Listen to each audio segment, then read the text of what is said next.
Following this morning's rain, eastern areas of England will experience a drier afternoon with an increasing number of sunny spells. A few showers are still possible and it will remain blustery.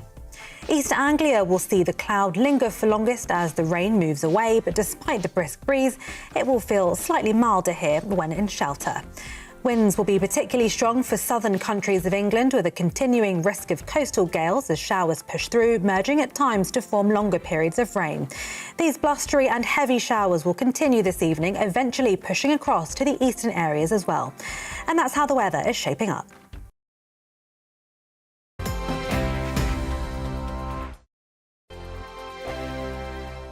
Monday to Thursday nights on GB News. At 6, it's Deems & Co. 7 o'clock, Farage. At 8, join Mark Stein. And at 9, Dan Wootton Tonight, followed by Headliners. On TV, radio and online. This is GB News. We are GB News, the People's Channel. Why not take us home with you by visiting the GB News shop at gbnews.store. You'll find all the official merchandise, a really good present actually for yourself, your friends or your family. We ship across the UK mainland at no extra cost. GB News, the People's Channel. Here on GB News Live, we'll be keeping you in the picture, finding out what's happening across the country and finding out why it matters to you. We'll have the facts fast with our team of reporters and specialist correspondents. Wherever it's happening, we'll be there from 12 noon on TV, radio and online. GB News, the People's Channel, Britain's news channel. Monday to Thursday on GB News, it's Bev Turner Today from 10 a.m. We're going to be here for you, our GB News family, to keep you up to date, but also make you smile. The guy went from puberty to adultery. And I can't wait to bring a few of my own opinions. I have no time for cultural totalitarianism. We'll engage in passionate, but always polite debate, with your thoughts and opinions at the centre of it all. Only on GB News, the People's Channel, Britain's news channel. Hi there, it's Stephen and Anne.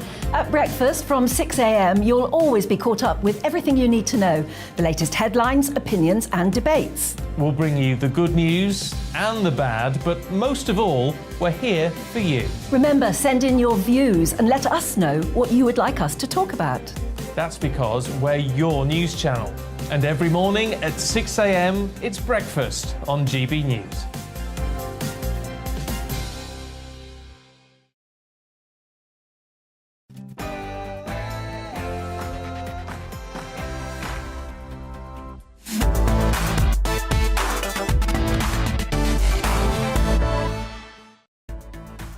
Good afternoon, welcome. This is Real Britain with me, Emily Carver, on your TV, radio and online. Now, we've got a jam-packed show for you today. We'll be getting stuck into the latest industrial action as the trade strikes rumble on and union doctors threaten a 3-day walkout with no A&E cover. Is Rishi right to bring in anti-strike laws to enforce minimum service levels? We'll also be examining a little closer some of the shocking revelations to come out of Prince Harry's memoirs. With both a royal expert and a psychotherapist, I want to know what on earth is going on in Harry's head. And what is Rishi Sunak thinking in wanting all pupils to study maths to age 18? His former maths teacher has come out to say he thinks it's a stupid idea. Do you agree? But first, before all that, let's get the news headlines with Tatiana Sanchez.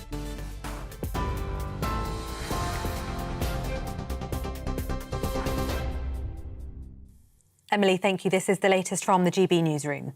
The Prime Minister is holding crisis talks with the NHS to try to ease the pressure on the health service. Rishi Sunak's discussing 4 critical issues at the NHS Recovery Forum with health experts and other ministers, including social and emergency care. However, he's been warned the talks are unlikely to reverse the current situation, with senior doctors saying the NHS is on a knife edge. In his first speech of the new year, Mr Sunak made reducing waiting lists one of his key pledges before the next election. Former Health Secretary Stephen Dorrell told GB News it's important the NHS and the government have a clear view of what they want to achieve. We can't sort out the health service until we sort out the pay disputes that are currently disrupting the health service. And so there does have to be a plan as to how the government is going to get itself out of the hole it's got itself into on pay. The senior managers of the health service that are coming into Downing Street today They need to have the pay sorted out. They need the money, but then they need to be allowed the space to do the job. The RMT says rail companies at the heart of the long-running dispute over pay have made hundreds of millions of pounds in profits. The union claims the money has come from when the government put private train operators on new contracts during the COVID pandemic.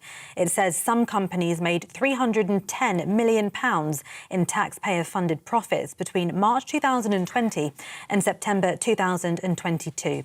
It comes as the RMT and 14 train operators continue their walkouts over pay, jobs and conditions. In the US, a 6-year-old boy who shot and seriously injured a teacher at a primary school in Virginia has been detained by police. Officers say the woman's injuries were initially thought to be life-threatening, but her condition has improved in hospital. The chief police officer said the shooting was not accidental and the two had had what they called an altercation. It's unclear, though, how the child got hold of the handgun. Russia says its forces would uphold its declared ceasefire in Ukraine until midnight, despite Ukraine dismissing the truce as propaganda. Ukraine has rejected President Putin's ceasefire designed to give Russian forces the chance to rest and rearm during the Orthodox Christmas period. It says it would continue to try and recapture its land. Meanwhile, Moscow says its defence had only returned artillery fire sent by Ukrainian forces. MPs have been urged to support paid leave for miscarriage. The proposal by an SNP member would grant 3 days of statutory paid leave to parents who experience a miscarriage before 24 weeks of pregnancy. Angela Crawley says it would give parents the time needed to grieve. Currently, paid bereavement leave is only given following stillbirth after 24 weeks. Prince Harry claims in his memoir his father was jealous of his wife Meghan. The book, which has already been published early in Spain, suggests the king feared Meghan would, quote, dominate the monarchy and steal the limelight from Charles and Camilla. Harry also says his father told him, "We don't have money to spare," in response to finding out Meghan would stop working after their wedding. Referring back to his military days, Harry says he killed 25 Taliban fighters, a claim which has been criticised by both the army and the Taliban themselves. Historian Anna Whitelock says the response by the military shouldn't be dominating revelations about the palace.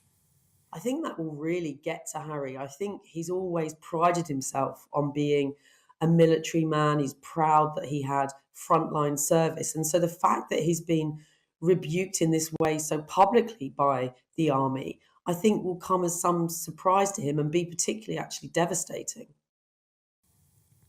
Flood warnings are in place across England and Wales as heavy downpours are set to hit the UK overnight.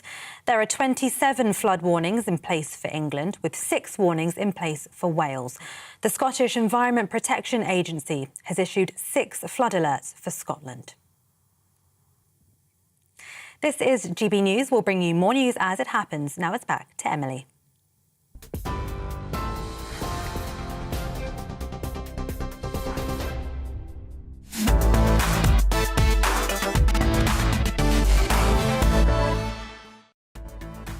Yes, welcome to Real Britain with me, Emily Carver. So here's what's coming up on the show this afternoon. We're now a week into the new year and thousands of people still haven't been able to go into work. RMT boss Mick Lynch admits public support for rail unions has taken a bit of a hit, but said the government was still losing the argument. Junior doctors are now threatening a 3-day strike in March with no A&E cover, and teachers look likely to join them too.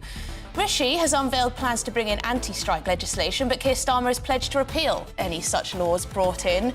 Whose side are you on in that debate? Then sources who were close to the Queen have claimed Prince Harry's repeated ambushing of the royal family had a detrimental effect on the late Queen's health in her final year. He also faces, of course, a growing backlash from members of the armed forces who believe his disclosure that he killed 25 insurgents in Afghanistan has put not only himself but also serving personnel in greater danger. What on earth is he thinking? I'll be getting the very latest on those bombshell revelations. And The Prime Minister's former maths teacher has come out today to say that the Prime Minister's plan to make maths compulsory to the age of 18 is, in quotes, the first stupid thing he's said since becoming Prime Minister.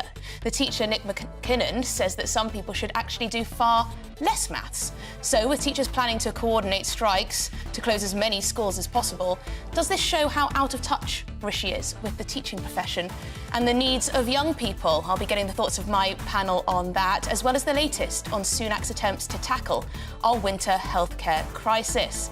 That's what we're talking about for the next hour. I'd love to know your thoughts, as always, on today's topics. Please do tweet me at GBNews, or you can email me, of course, on gbviews@gbnews.uk. You can also watch us online on YouTube. Thanks very much. Stay tuned.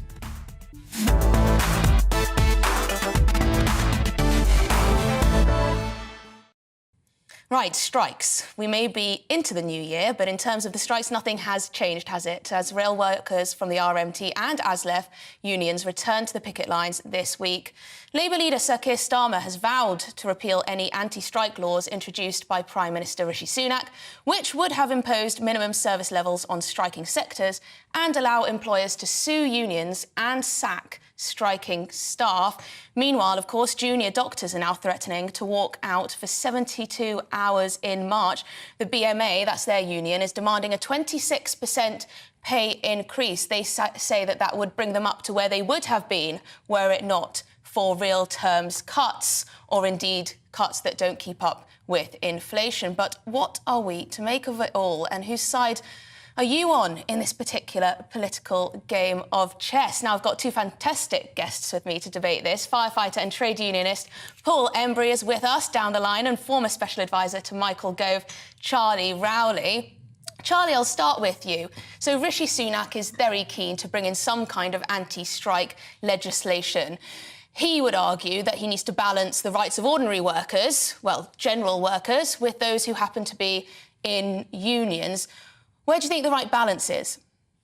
Well, good afternoon, and thanks for having me on, Emily. But I think Rishi is absolutely right to bring this legislation forward. I think some of the stories that we've heard, particularly over the winter months, where we've heard people that weren't able to get the medical care that they are absolutely entitled to, what they should be deserving, they've not been able to receive that because of the industrial action that's regrettably taken place. Nobody wants to see these strikes continue or go on longer than necessary. But I think in a society where you have other sectors in the public sector space, such as police, such as the armed forces, who are not able to strike, I think having legislation which requires just a minimum safety level to ensure that people will absolutely get the medical attention that they need, or they will have the emergency response to anything that they need, is absolutely the right approach. And I think that's what the public would expect. It's what they deserve. And I think they'll be on the side of Rishi Sunak. Now, Charlie, I don't wish for you to turn on your own side. You are, of course, a former special advisor to Michael Gove,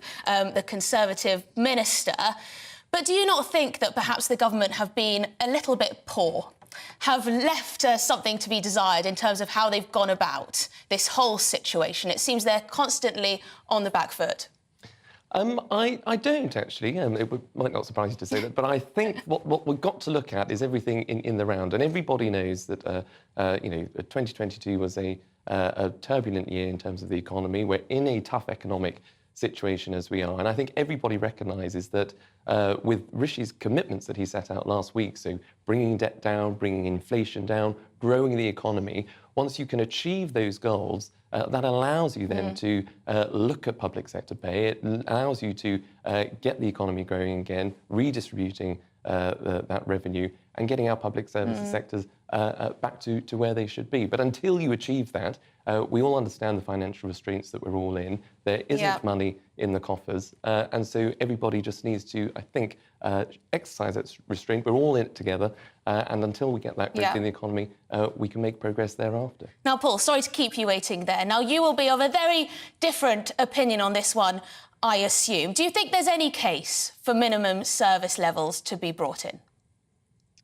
We're all in it together. How many times have we heard that? And the truth is, it's just not true, is it? No, this move is completely inflammatory. It's wrong. It's pretty obvious what's going on here. The government has not been able to defeat the strikes, and therefore it wants to change the rules. It wants to bring in legislation making it effectively illegal for a number of workers to take strike action. And that really takes us back to the dark days of industrial relations in this country, where any kind of industrial action was seen as inherently illegitimate. That's the game that we're in at the moment. It's like two boxers, and one is landing heavy blows on the other, and so the other boxer's corner decides to change the rules and say, "Oh, can the other boxer fight with one hand tied behind his back, please?" That's exactly what's going on here, and I have to say it's unworkable, because the idea that thousands of workers who have voted democratically to take part in industrial action through their trade union are going to willingly abandon that industrial action and walk across picket lines, something that's a cardinal sin in the trade union movement, walk across picket lines which their colleagues are manning just because the government has told them to do it, I think is completely fanciful and shows that the government doesn't understand the very basics of trade unionism or worker solidarity in the first place, frankly. Well, isn't this the thing, Charlie, really, that minimum service level agreements may sound good to some people who want to get to work, who want to be able to use the NHS regardless of workers' pay demands and strike action, but actually it's rather unworkable in reality. People aren't going to go into work when the rest of their mates are out on the picket line. They could refuse. There would be long legal challenges and so on. Would it not be better and more straightforward for the government to just outright ban strikes when it comes to emergency services? Well, I think, as the Prime Minister said the other day, that, look, the legislation that the government wants to bring forward is no different to what we see in France, in Spain, in Italy. So I think it is perfectly legitimate to say that it's going to be workable. What we can't have in this country is going, after having a pandemic lockdown, to a union shutdown in this country. We need to ensure that there is that minimum safety service there, to ensure that patients, to ensure that people, if they need to call on a firefighter, they will get that minimal service. They will get the emergency response that people deserve, that people need. And I think it is absolutely right that people would expect that. And so that is what the government is proposing. That's the legislation that it'll bring forward. And as I say, I think it is the balance between not just protecting the public service and the public sector, but just protecting the public. Paul, what do you make of the latest news that junior doctors apparently want to walk out for 72 hours in March? They're demanding 26% increase in their pay. Do you genuinely think that is reasonable? Well, look, every trade union that negotiates will put down an opening figure, knowing full well it's very likely. But to threaten no A&E emergency cover, that's the sticking point for me. Well, the point is this, Emily. And it's a point that Charlie didn't address, what are the root causes of why so many workers are currently up and down the country taking strike action? Is it because, there's this sort of weird phenomenon where they've all woken up one morning and decided that they're going to do something that many of them have never done before, which is to withdraw their labour? Of course it's not. It's because of the economic landscape that they're facing at the moment. Millions of workers up and down this country are being told that they have to accept another real terms pay cut after 10 years of low pay increases for many of them. What we've seen in this country recently is a major transfer of wealth from rich to poor, not least as a result of the pandemic. And frankly, workers have had enough. They've said, we're not prepared to pay the price of another financial crisis that we did not create. We're not prepared to accept another real terms pay cut. And rather than address that situation and give people the kind of wage increases that they deserve, what the government is trying to do is to say, well, we're going to force you to accept low wages, because even though you may democratically vote to take industrial action, we're not going to allow it. And if you take it, we're going to sue your union and we might even sack you. That is the action, I think, of a deeply authoritarian government, and a government that hasn't grasped just how this cost of living crisis is hitting people so hard, to the degree where millions are prepared to fight back and take to picket lines when many of them haven't done that before.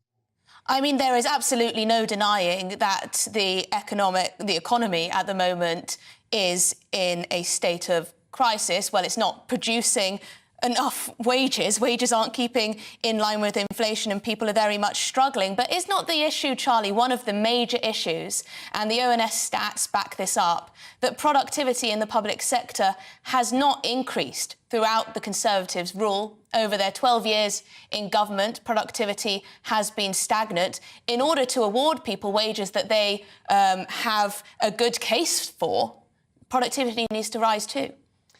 Well, I think that's part of the conversation that will take place when unions meet with ministers on Monday. The public sector service that is covered by the pay review body, all of this information will be open, so there can be frank discussions about pay, about working conditions, and about productivity, and about delivery.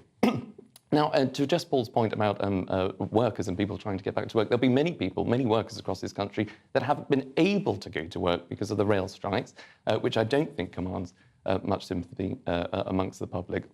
But in order to address the cost of living, the number one issue to help people through this difficult time is to bring inflation down. And that's what Rishi Sunak set out last week. That's one of his number one aim that he set out, as I say, last week. Because if you continue to chase inflation and chase inflationary pay measures, particularly above and beyond 11%, if you just get up to the 11%, which I think was originally asked, that will cost £28 billion. That's £1,000 per household, according to the government's figures. That is simply unaffordable. And I think the public recognise that, given the state the economy is in, we all just need to let the government get on addressing its economic plan, reduce the debt, reduce deficit, get inflation down, and let the economy... I mean, that sounds brilliant. That's exactly what the government wants us all to think, that they are, thinking about inflation first, and that any wage increases in the public sector would be inflationary and that would make everything worse, a wage price spiral, etc., etc. Paul, you were shaking your head there. What would you like to say? Well, simply that the argument about inflation is a red herring. The inflation that we're experiencing in the system at the moment has got nothing to do with wage demands. The inflation we're experiencing has come about largely as a result of the opening up of the economy after the pandemic and the situation in Ukraine. There's also evidence, which has been compiled by the Unite the Union, to show much of the inflation is being driven by profits by some of the corporations in terms of price in a wage price spiral. I think we're losing Paul there. I'm really sorry, Paul, but your sound is a little bit rubbish at the moment and you're all staticky, so we're going to have to say bye. But I think I got the point you were trying to make. You were saying that profits are being prioritised over workers' pay, which to an extent can probably definitely be argued. But thank you very much, Paul. That was Paul Embry, firefighter and trade unionist, arguing against the government bringing in anti-strike legislation. And on the other side, we had former Special Advisor to Michael Gove, Charlie Rowley, in the studio with me. Thank you very much indeed for both of your time. Please do let me know what you think about that. Do you think the government should be bringing in anti-strike legislation? I can see both sides, but I think, the priority does have to be keeping things moving for everyone else. Anyway, plenty more to come this afternoon on Real Britain. After the break, sources who were close to the Queen have claimed Prince Harry's repeated ambushing of the royal family had a detrimental effect on the late Queen's health in her final year. Is Harry's memoir just another narcissistic kick in the teeth to his family and country? I think you can guess what I think. But first, let's have a little look at the weather. Looking ahead to this evening's weather, and the UK is looking rather breezy with bands of showers, heavy at times and brighter spells in between. Here are the details. A blustery spell for the West Country with scattered showers pushing across the region on a fresh southwesterly wind. Temperatures generally falling to between 7 and 10 Celsius. For London and southeast England, the evening will be rather breezy with the risk of some heavy showers and temperatures between 7 and 9 Celsius. Showery for South Wales and cloudy at times as bands of showers move in from the southwest. Turning windy with temperatures between 7 and 9 Celsius. Birmingham and the West Midlands are likely to see a band of heavy showers move eastwards across the region through the evening. It will turn rather breezy with temperatures of around 6 or 7 Celsius. And it's a similar story for northeast England, where a band of showers, heavy at times, will move eastwards across the region through the evening, turning breezy with temperatures of around 7 or 8 Celsius. Southern Scotland will also see a few showers through the evening time, with some clearer spells in between. And a light moderate southwesterly breeze and temperatures of between 5 and 7 Celsius. A moderate fresh southwesterly breeze for Northern Ireland through the evening, with areas of cloud, a scattering of showers and some clear spells. Temperatures of 6 or 7 Celsius. Low pressure will continue to dominate the UK's weather overnight, bringing gales to the far northwest and further scattered showers. And that's how the weather's shaping up. Sundays on GB News from 9:30, it's Camilla Tominey. For a politics show with personality. Then at 11, Michael Portillo. For topical discussion, debate, some ethical dilemmas, and sometimes even a sense of the ridiculous. And at 1 p.m, me, Alistair Stewart. Every Sunday on GB News, the People's Channel, Britain's news channel.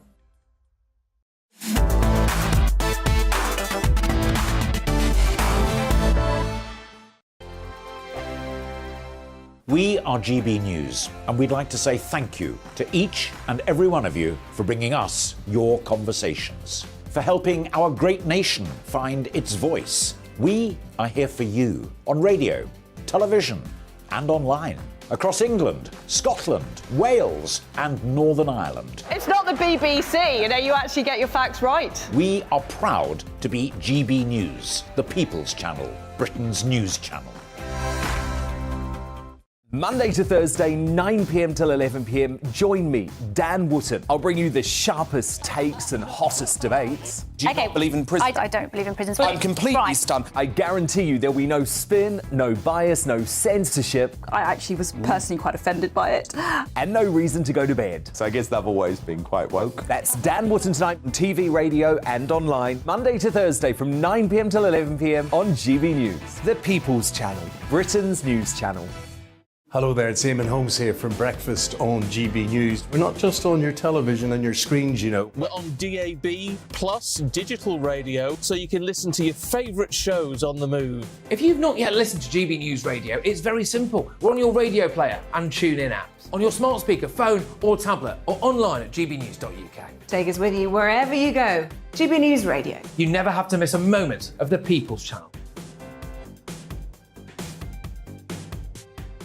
Join me every Sunday at 6 p.m. for Gloria Meets. In exclusive interviews, I'll be finding out who our politicians really are and what they really think. It's something that you would never want anyone to suffer. I didn't know what channels there were. I didn't think I'd be believed. I must have weighed about 7 stone and I'm 5'8". My instincts was to sort of cover this up. I mean, clearly that was a mistake. Join me every Sunday at 6 p.m. on GB News, the People's Channel, Britain's news channel.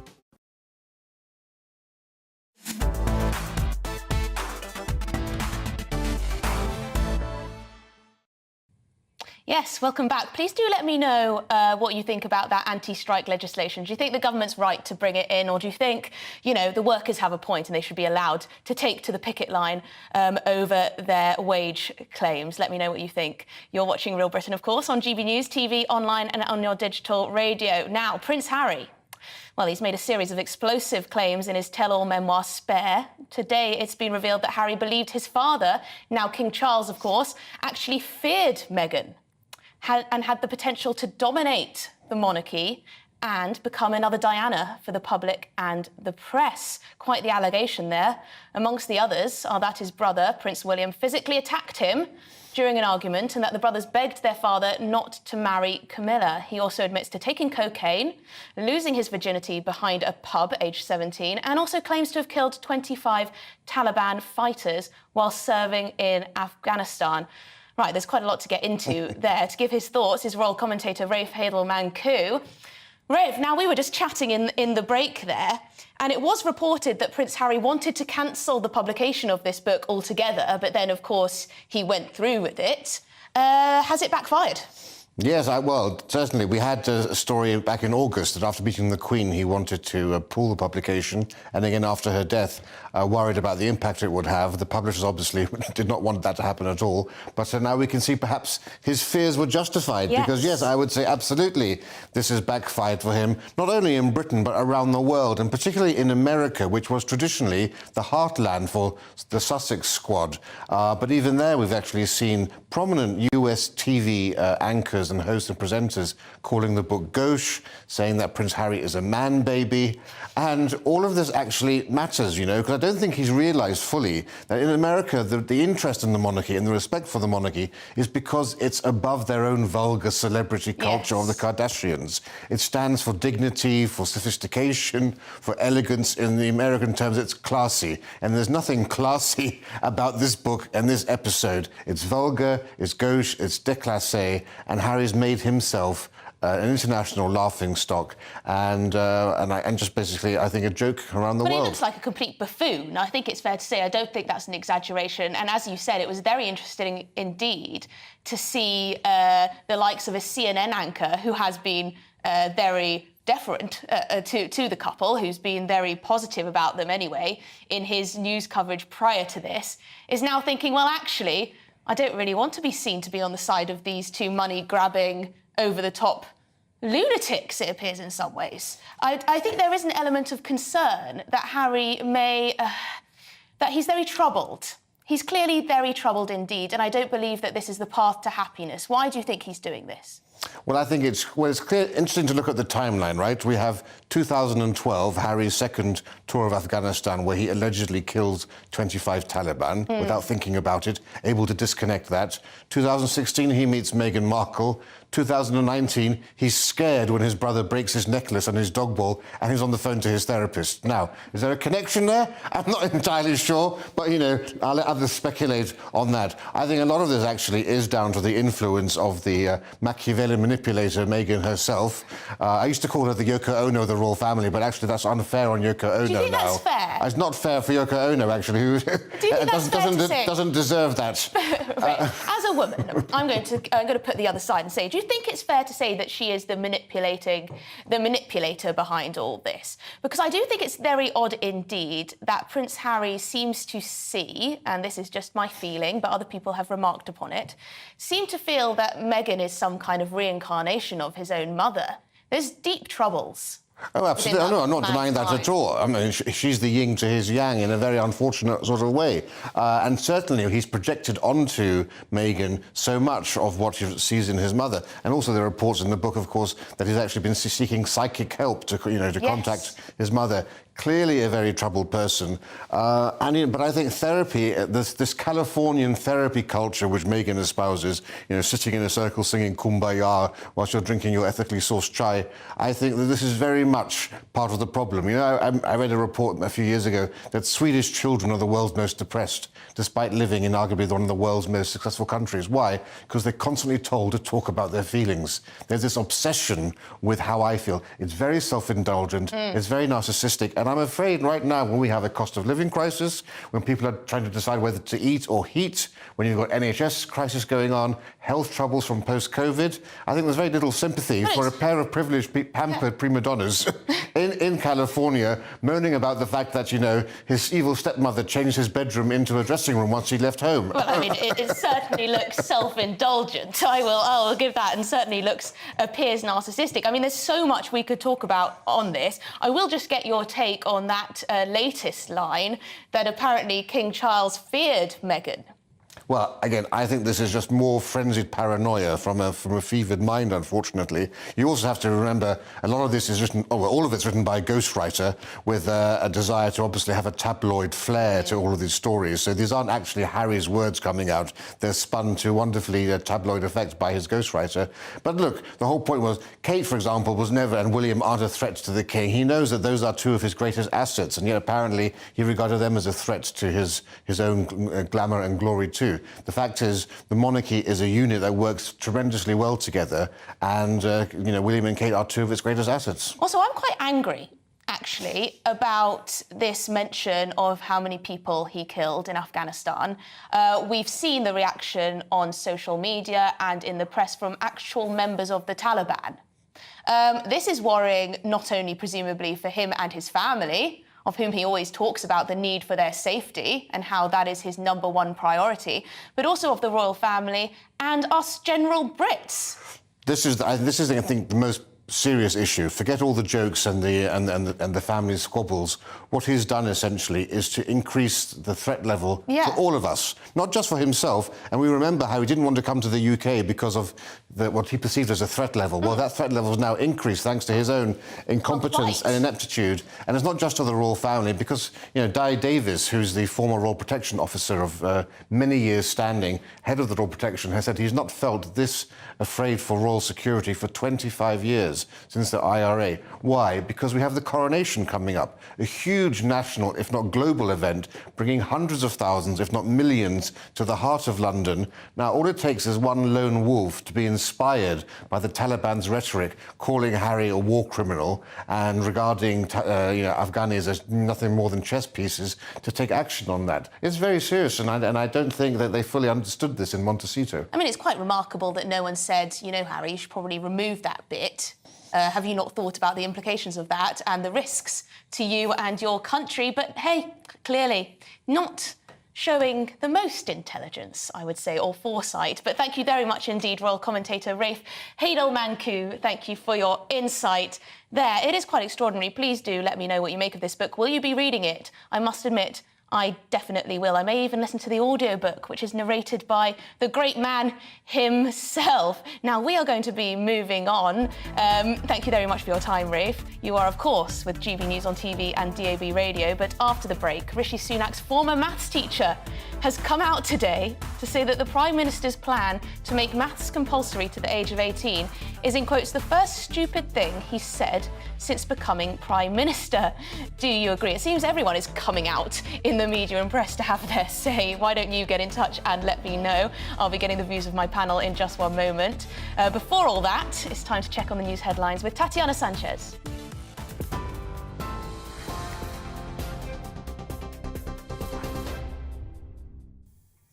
Emily, thank you. It's 2:33. This is the latest from the GB Newsroom. The Prime Minister is holding crisis talks with the NHS to try to ease the pressure on the health service.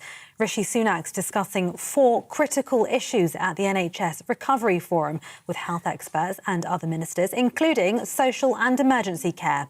However, he's been warned these talks are unlikely to reverse the situation, with senior doctors saying the NHS is on a knife edge. Mr Sunak has made reducing NHS waiting lists one of his key pledges before the next election. The RMT claims rail companies the government put on new contracts during the COVID pandemic have made hundreds of millions of pounds in profits. The union has said some train operators made £310 million in taxpayer-funded profits between March 2020 and September 2022. It comes as the RMT and 14 train operators continue their 48-hour walkout over pay, jobs and conditions. Prince Harry claims in his memoir his father was jealous of his wife, Meghan.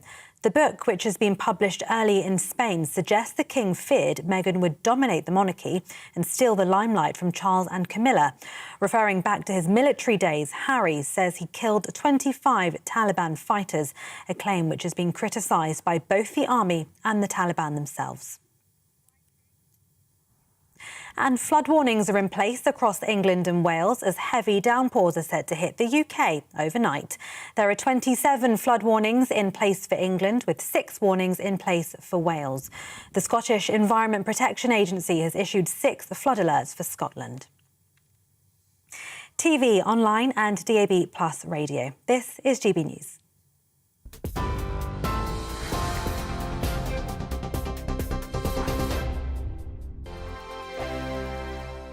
Monday to Thursday nights on GB News. At 6, it's Dubes & Co. 7 o'clock, Farage.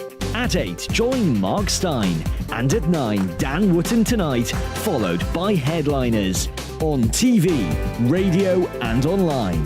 This is GB News. We are GB News, the People's Channel. Why not take us home with you by visiting the GB News shop at gbnews.store. You'll find all the official merchandise, a really good present actually for yourself, your friends or your family. We ship across the UK mainland at no extra cost. GB News, the People's Channel. Here on GB News Live, we'll be keeping you in the picture, finding out what's happening across the country and finding out why it matters to you. We'll have the facts fast with our team of reporters and specialist correspondents. Wherever it's happening, we'll be there from 12 noon on TV, radio and online. GB News, the People's Channel, Britain's news channel. Monday to Thursday on GB News, it's Bev Turner Today from 10 a.m. We're going to be here for you, our GB News family, to keep you up to date, but also make you smile. There's a guy who went from puberty to adultery. And I can't wait to bring a few of my own opinions. I have no time for cultural totalitarianism. We'll engage in passionate, but always polite debate, with your thoughts and opinions at the centre of it all. Only on GB News, the People's Channel, Britain's news channel. Hi there, it's Stephen and Anne. At breakfast from 6 a.m, you'll always be caught up with everything you need to know, the latest headlines, opinions and debates. We'll bring you the good news and the bad, but most of all, we're here for you. Remember, send in your views and let us know what you would like us to talk about. That's because we're your news channel. And every morning at 6 a.m, it's breakfast on GB News.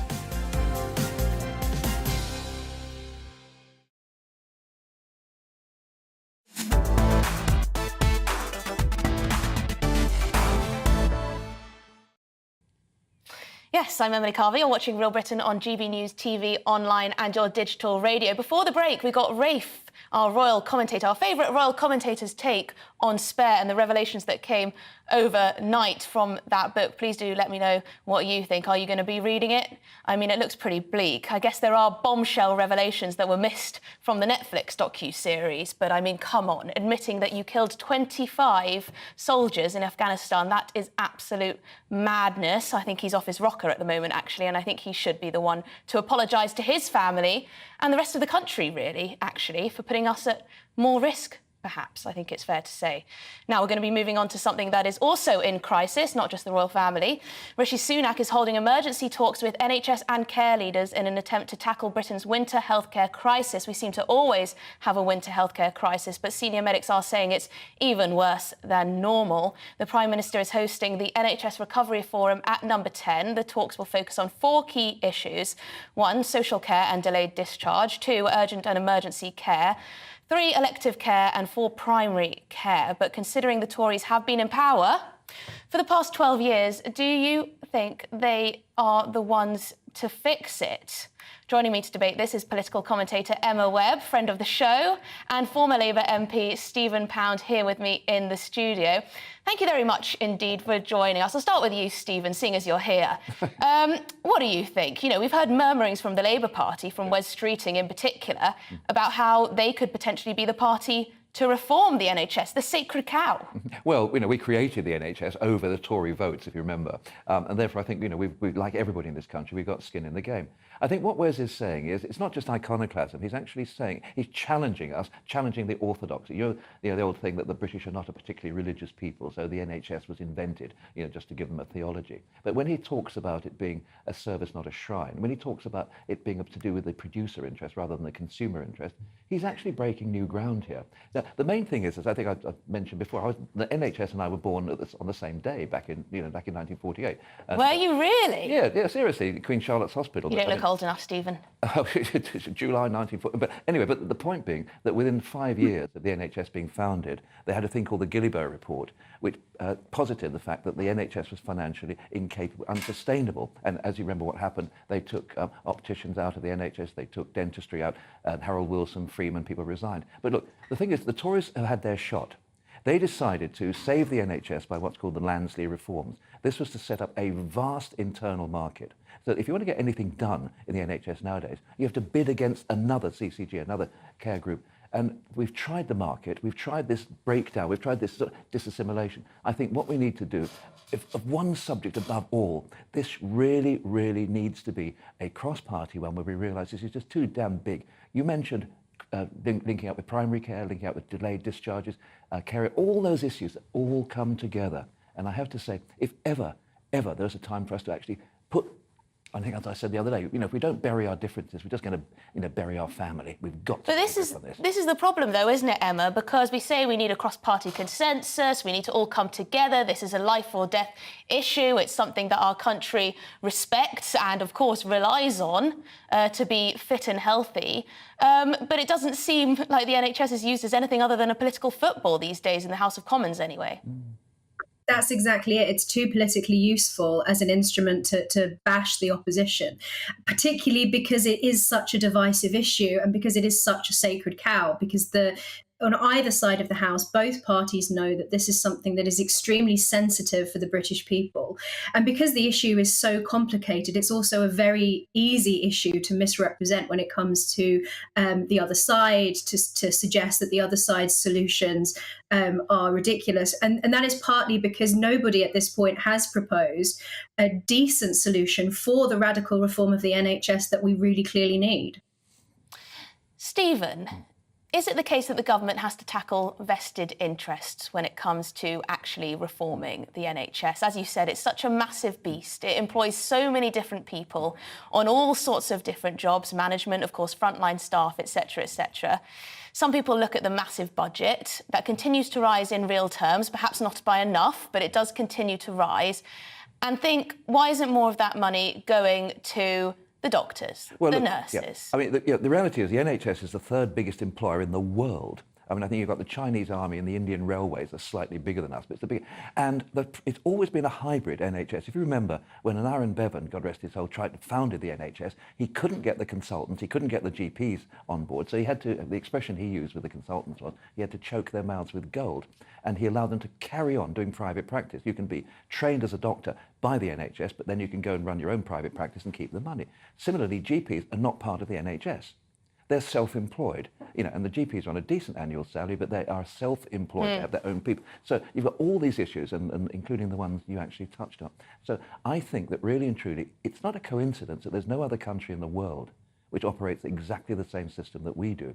And when I look at some of the insurance-based systems, and I look at Germany, France, look at Spain, where you actually have a very, very good, a higher probability of being treated in Spain, and particularly in A&E and in cancer services, then I think maybe this is maybe the third rail in British politics. You touch it at your peril. But hang on, Stephen, we've got to get through that. It's so frustrating hearing you talk about different models in Europe that are being used, because the Labour Party often, members of the Labour Party, seem to always take the view, or at least they say in public, that means, oh no, we'd be moving to a US-style privatised system that would leave people essentially sick without any hope of treatment. And that's very disingenuous, is it not, Emma? If everybody in the Labour Party was like Stephen and held Stephen's views, then I'd say maybe the Labour Party were the party to save the NHS. I think we do need to be looking at different models. I keep agreeing with Stephen every time we're. I think we do need to be looking at different models. And what's so frustrating about the critics is that very often their diagnosis is correct, but their prescription is wrong. So we all know that the NHS does need radical reform, but what it doesn't need is what the Labour Party and those striking keep suggesting, which is more money to be thrown at it. What we need to deal with is the unbelievable inefficiencies in the system, and the fact that we have some fat cats in the NHS who are earning ridiculous salaries for frankly fake jobs in HR, rather than that money being given to those on the front line, the nurses and the hospital porters who really need it. So, there are so many ways in which you could trim the fat in the NHS. But the problem is, because it has become this sacred shrine that nobody can criticise, no politician has really had the guts to do that. And so all you end up with is this sort of scraping of the surface and tinkering around the problem, which is what today's meeting probably will be. And everybody agrees that we don't need a talking shop. But what we need is, firstly, the bravery of politicians to radically suggest real, serious reforms to deal with those inefficiencies. And we also need the willingness of those within the NHS and the British public to support those reforms, because frankly, this is unsustainable. And if it keeps going on, people will die. Yeah, I think you're absolutely spot on there. But I also have a concern, Stephen, and Many of us wish to see the NHS change. That will take many years. It will take a very strong, bold, competent and brave government to do so, which the Conservatives have failed to do, as far as I can see. But we have a really deep problem within the NHS at the moment in terms of morale. The BMA, of course, that will have its maybe self-selecting this particular survey, but it does say 4 in 10 junior doctors plan to quit the NHS as soon as possible. Now, that is of deep concern. These people are either moving abroad or they're going into a completely different sector. Don't you think that somebody who's trained by an organisation like the NHS actually owes something? Well, to yes. That, But look, let me just give you a little scintilla of hope. A little bit of sunlight coming through here. For the first time in my political lifetime, and bearing in mind I've been in the Parliament when independents have been elected, you had a guy called Dr. Taylor, who's elected on the basis of Save Kidderminster Hospital. In the Dáil, you've got 5 Irish TDs elected purely to save local hospitals. It is third rail. But what Wes Streeting is saying, that marvellous expression, it's a service, not a shrine, this represents finally some sort of a sea change in Labour's attitudes. We can't carry on worshipping the NHS because we're going to be worshipping an empty sepulchre. There's going to be nothing there, just dry bones. Yes, and we all remember Matt Hancock with his shiny badge. He looked like he was in his school uniform with his little badge on his first day of school. I love the NHS, or we love the NHS, or our NHS variants on a theme. Anyway, please do stay with us because we'll be coming straight back to you to talk about maths in just one moment. Political commentator Emma Webb with us, of course, and former Labour MP Stephen Pound. Thank you very much for now. But we're going to be moving on to something a little drier. There are many reasons people may be attempting dry January this new year: financial, health-related, or perhaps just curiosity. I lasted till yesterday evening, I must admit myself. For some, getting through the 31 days will be easy, but for others it may be slightly more challenging. And what about hospitality businesses that need support after such a difficult time during COVID and beyond? Our North West of England reporter, Sophie Reaper, has been finding out about an alcohol alternative that may make the next 3.5 weeks that little bit easier. Let's see. Shaken, not stirred, and completely non-alcoholic. For those giving dry January a try this new year, could alcohol-free drinking be an alternative way to stay sober for the entire month? It's really, really important. Rethinking drink is not about abstinence. It's about everyone loves alcohol. I like a drink at weekends, but there's times you can't drink. But it's all about fun. Having fun with your friends when you can't drink and not feeling excluded. So socialisation and different occasions is what it's all about. People may have a variety of reasons for choosing not to drink this month. Health, money, even just a challenge. But for Smash Drinks, alcohol-free isn't just for January. Alcohol-free drinking is here to stay, and it's not about 31 days. It absolutely is not about just dry January. Let's use dry January as a vehicle to get people introduced to alcohol-free drinking. But really, alcohol-free drinking is all the year round, every day of the week for some people, and it should be, every month of the year. The first dry January took place in 2013 with just 4,000 people participating. Last year, that figure rose to 130,000. And although the numbers continue to rise, just how many of us would stay sober for the full 31 days? We're in dry January. Do you think you could do it? No. Yeah, I definitely think so. I think, if you put your mind to something, you can achieve anything, really. And it's not that hard, just don't go to the pub. Probably save some money anyway. I think I could, but I haven't this year. I've already failed. I could do it. I aren't doing it. Do you think you could do it? I hope so, because I'm trying my best to do it. I don't think so, no. It is much of a social aspect because it's the only time I get to see some of my friends sometimes, so it's a lot easier to go out, drink, be inside somewhere nice and warm.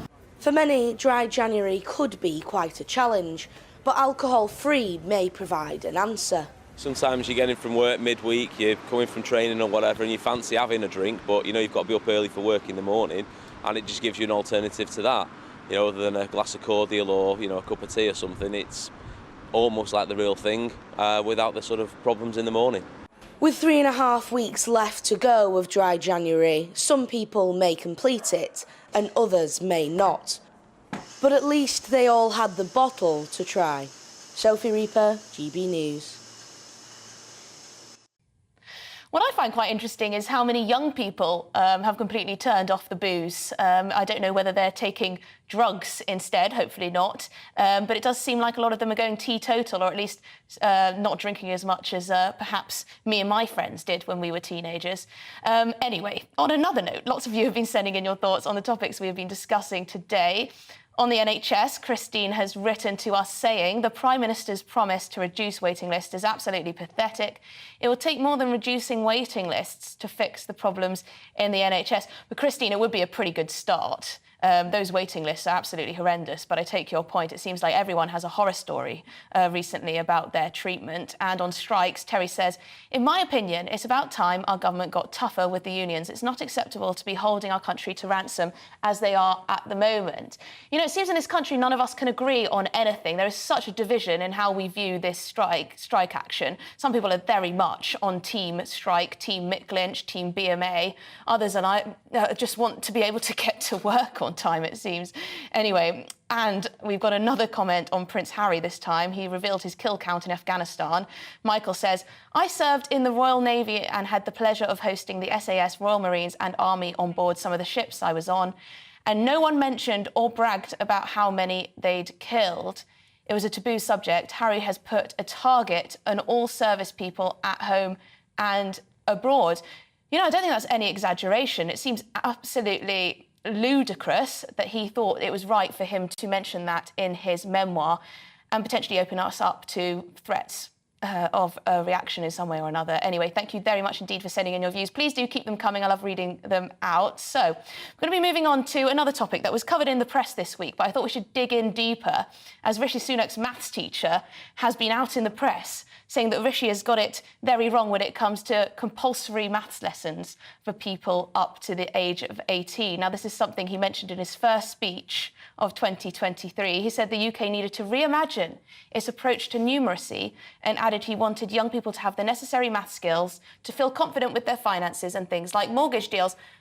That sounds fair enough, to be honest. But with ongoing industrial action, a cost of living crisis and record NHS backlogs, is this a worthwhile priority, or is it, like a circle, totally pointless? His former maths teacher certainly thinks so.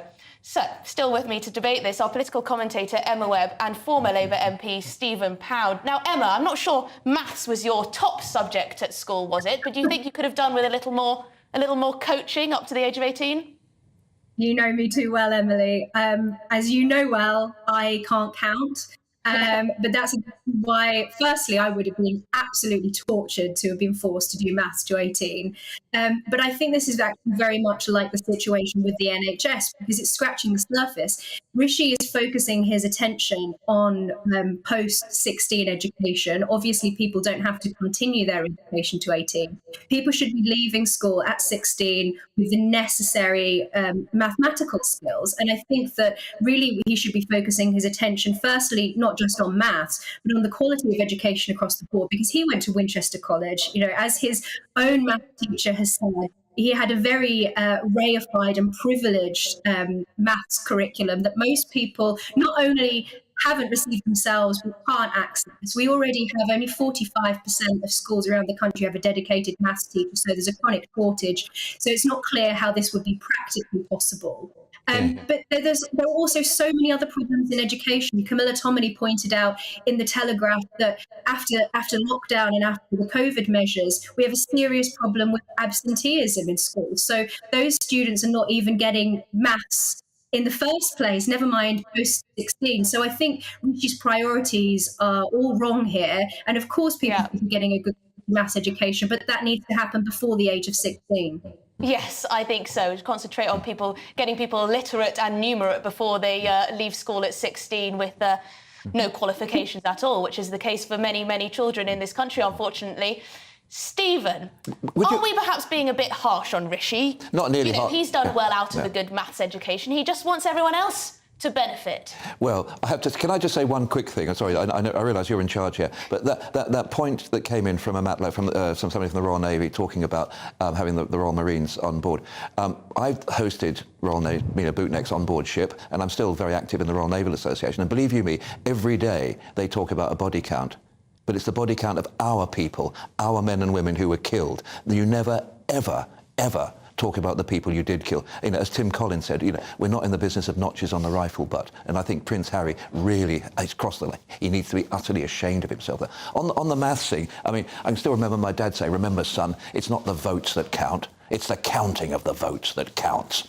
And there's a certain importance to do with that. But I think Rishi's actually made two fundamental terrible mistakes here. Firstly, he's assumed that there's enough spare capacity in teaching. Well, my daughter's a high school teacher in Greenford. And if I Stephen, said I'm going to have to push you to get to your point. OK, point being, you can't load more work onto the teachers. And how are you going to persuade some recalcitrant 16-year-old who just wants to get out and learn a trade? You're going to have another 2 years of maths, stats and quadratic equations. I know what the answer would be around my way. It's miserable for people. I feel like everyone reaches a ceiling when it comes to maths that you just can't go beyond if you're not of a mathematical mind. Anyway, thank you very much indeed. I was going to give you a maths problem, but we ran out of time there. Political commentator Emma Webb and former Labour MP Stephen Pound with me in the studio. Thank you very much indeed for your time. You are, of course, still watching Real Britain. Plenty more coming up in today's programme.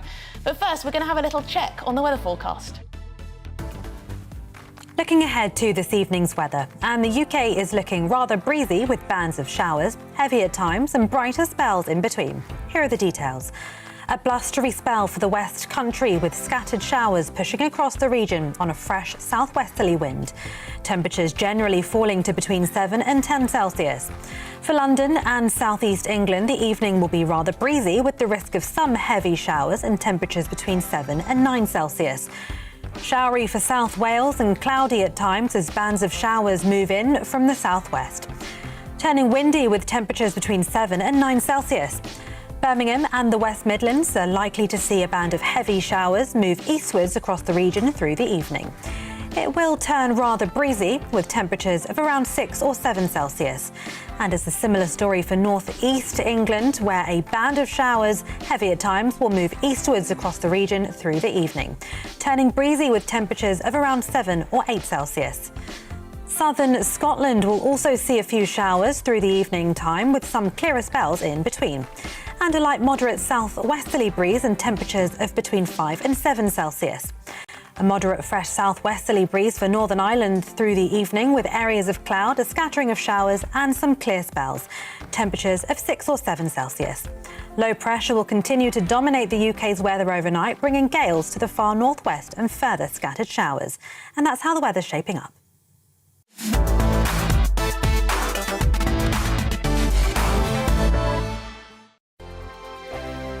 Every morning from 6 o'clock, we'll wake you up with GB News Breakfast with all the stories you didn't know from the night before. So whether it's serious news, entertainment, or your own views from all over our great nation, we're here to kick off your day with a smile. And the national media should be reflecting and reporting what's happening here. You will notice the northwestern accents.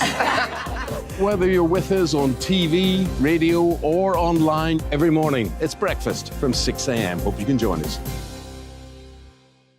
We are GB News, right across the nation. You can get us on television, on radio, on digital. We're absolutely everywhere. Amazing! You see, amazing! You remind me of me in the European Parliament. But here's the most important bit. We are not part of the mainstream establishment. We think and speak just like you do. We are the People's Channel. Magnificent. That's really, really thoughtful. Come and join us on GB News, the People's News Channel. My name's Tom Harwood and join me 9:30 a.m. every weekday for The Briefing, your one-stop shop for everything you need to know about what's going on in politics today. I wonder if this is a deal that might need to be like the biscuits in this factory, twice baked. Is there not an opportunity here to win out against the extremes? Tom Harwood, GB News. What are you going to do about it? Things should have been done differently, and they certainly are being done differently. Don't miss it. The Briefing with me, Tom Harwood, 9:30 Monday to Friday on GB News. Join me, Nana Akue, Saturday and Sunday afternoons on GB News. Expect fiery debate and passionate discussion as me and my panel tackle some of the biggest topics hitting the headlines. It's a place for everyone's opinion. No one gets cancelled, but no one gets an easy ride. Oh, she's on it today! Be ready for conversations that are fierce, frank, and of course, fun. Every Saturday and Sunday afternoon from 4 p.m. on GB News, the People's Channel.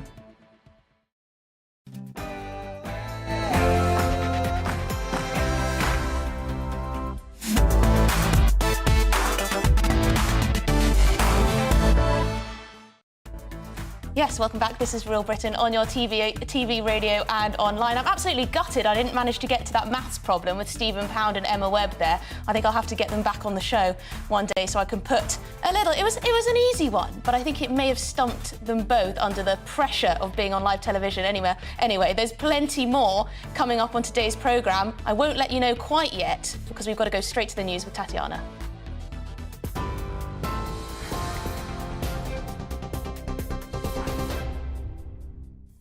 Emily, thank you. It's 3:01. I'm Tatiana Sanchez in the GB newsroom. The Prime Minister is holding crisis talks with the NHS to try to ease the pressure on the health service. Rishi Sunak's discussing 4 critical issues at the NHS Recovery Forum with health experts and other ministers, including social and emergency care. However, he's been warned the talks are unlikely to reverse the current situation, with senior doctors saying the NHS is on a knife edge. In his first speech of the new year, Mr Sunak made reducing waiting lists one of his key pledges before the next election. Former Health Secretary Stephen Dorrell told GB News it's important the NHS and the government have a clear view of what they want to achieve. We can't sort out the health service until we sort out the pay disputes that are currently disrupting the health service. And so there does have to be a plan as to how the government is going to get itself out of the hole it's got itself into on pay. The senior managers of the health service that are coming into Downing Street today, they need to have the pay sorted out, they need the money, but then they need to be allowed the space to do the job. The RMT says rail companies at the heart of the long-running dispute over pay have made hundreds of millions of pounds of profits. The union claims the money has come from when the government put private train operators on new contracts during the COVID pandemic. It says some companies made £310 million in taxpayer-funded profits between March 2020 and September 2022. It comes as the RMT and 14 train operators continue their 48-hour walkout over pay, jobs and conditions. A 6-year-old boy who shot and seriously injured a teacher at a primary school in Virginia has been detained by police. Officers say the woman's injuries were initially thought to be life-threatening, but her condition has improved in hospital. The chief police officer said the shooting was not accidental and the two had had what they called an altercation. It's unclear, though, how the child got hold of the handgun. Russia says its forces would uphold its declared ceasefire in Ukraine until midnight, despite Ukraine dismissing the truce as propaganda. Ukraine has rejected President Putin's ceasefire, designed to give Russian forces the chance to rest and rearm during the Orthodox Christmas period. It says it would continue to try and recapture its land. Meanwhile, Moscow says its defence had only returned artillery fire sent by Ukrainian forces. MPs have been urged to support paid leave for miscarriage. The proposal by an SNP member would grant 3 days of statutory paid leave to parents who experience a miscarriage before 24 weeks of pregnancy. Angela Crawley says it would give parents the time needed to grieve. Currently, paid bereavement leave is only given following stillbirth after 24 weeks. In his memoir, Prince Harry claims his role as Prince William's best man at his wedding was a barefaced lie. He reportedly says the role was fulfilled by the Prince of Wales's 2 closest friends. He also suggests King Charles feared Meghan would dominate the monarchy and steal the limelight from Charles and Camilla. While referring back to his military days, Harry says he killed 25 Taliban fighters, a claim which has been criticised by both the army and the Taliban themselves. And flood warnings are in place across England and Wales as heavy downpours are set to hit the UK overnight.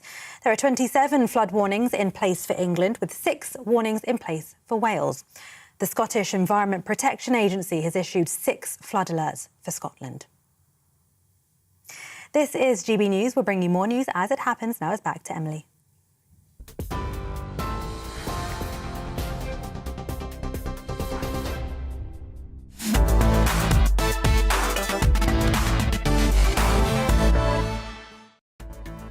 Thank you, Tatiana. Welcome to Real Britain with me, Emily Carver. So here's what's coming up on the show this afternoon. Our latest GB News People poll revealed that 57% of British adults have no confidence at all that Rishi Sunak and the government can solve the small boats crisis. Nearly 46,000 migrants crossed the Channel by small boat in 2022.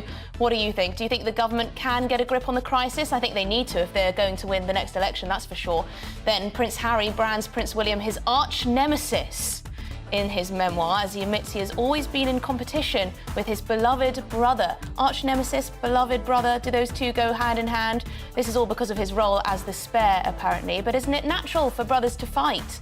We'll discuss that with a psychotherapist, get her take on this family feud. And students have accused the University of Winchester, after they spent almost £24,000 on a life-size statue of Greta Thunberg, of greenwashing. Protesters say they want beef taken off the canteen menu, they want cheaper vegan options, and they want buildings made more energy efficient rather than wasting money on meaningless statues.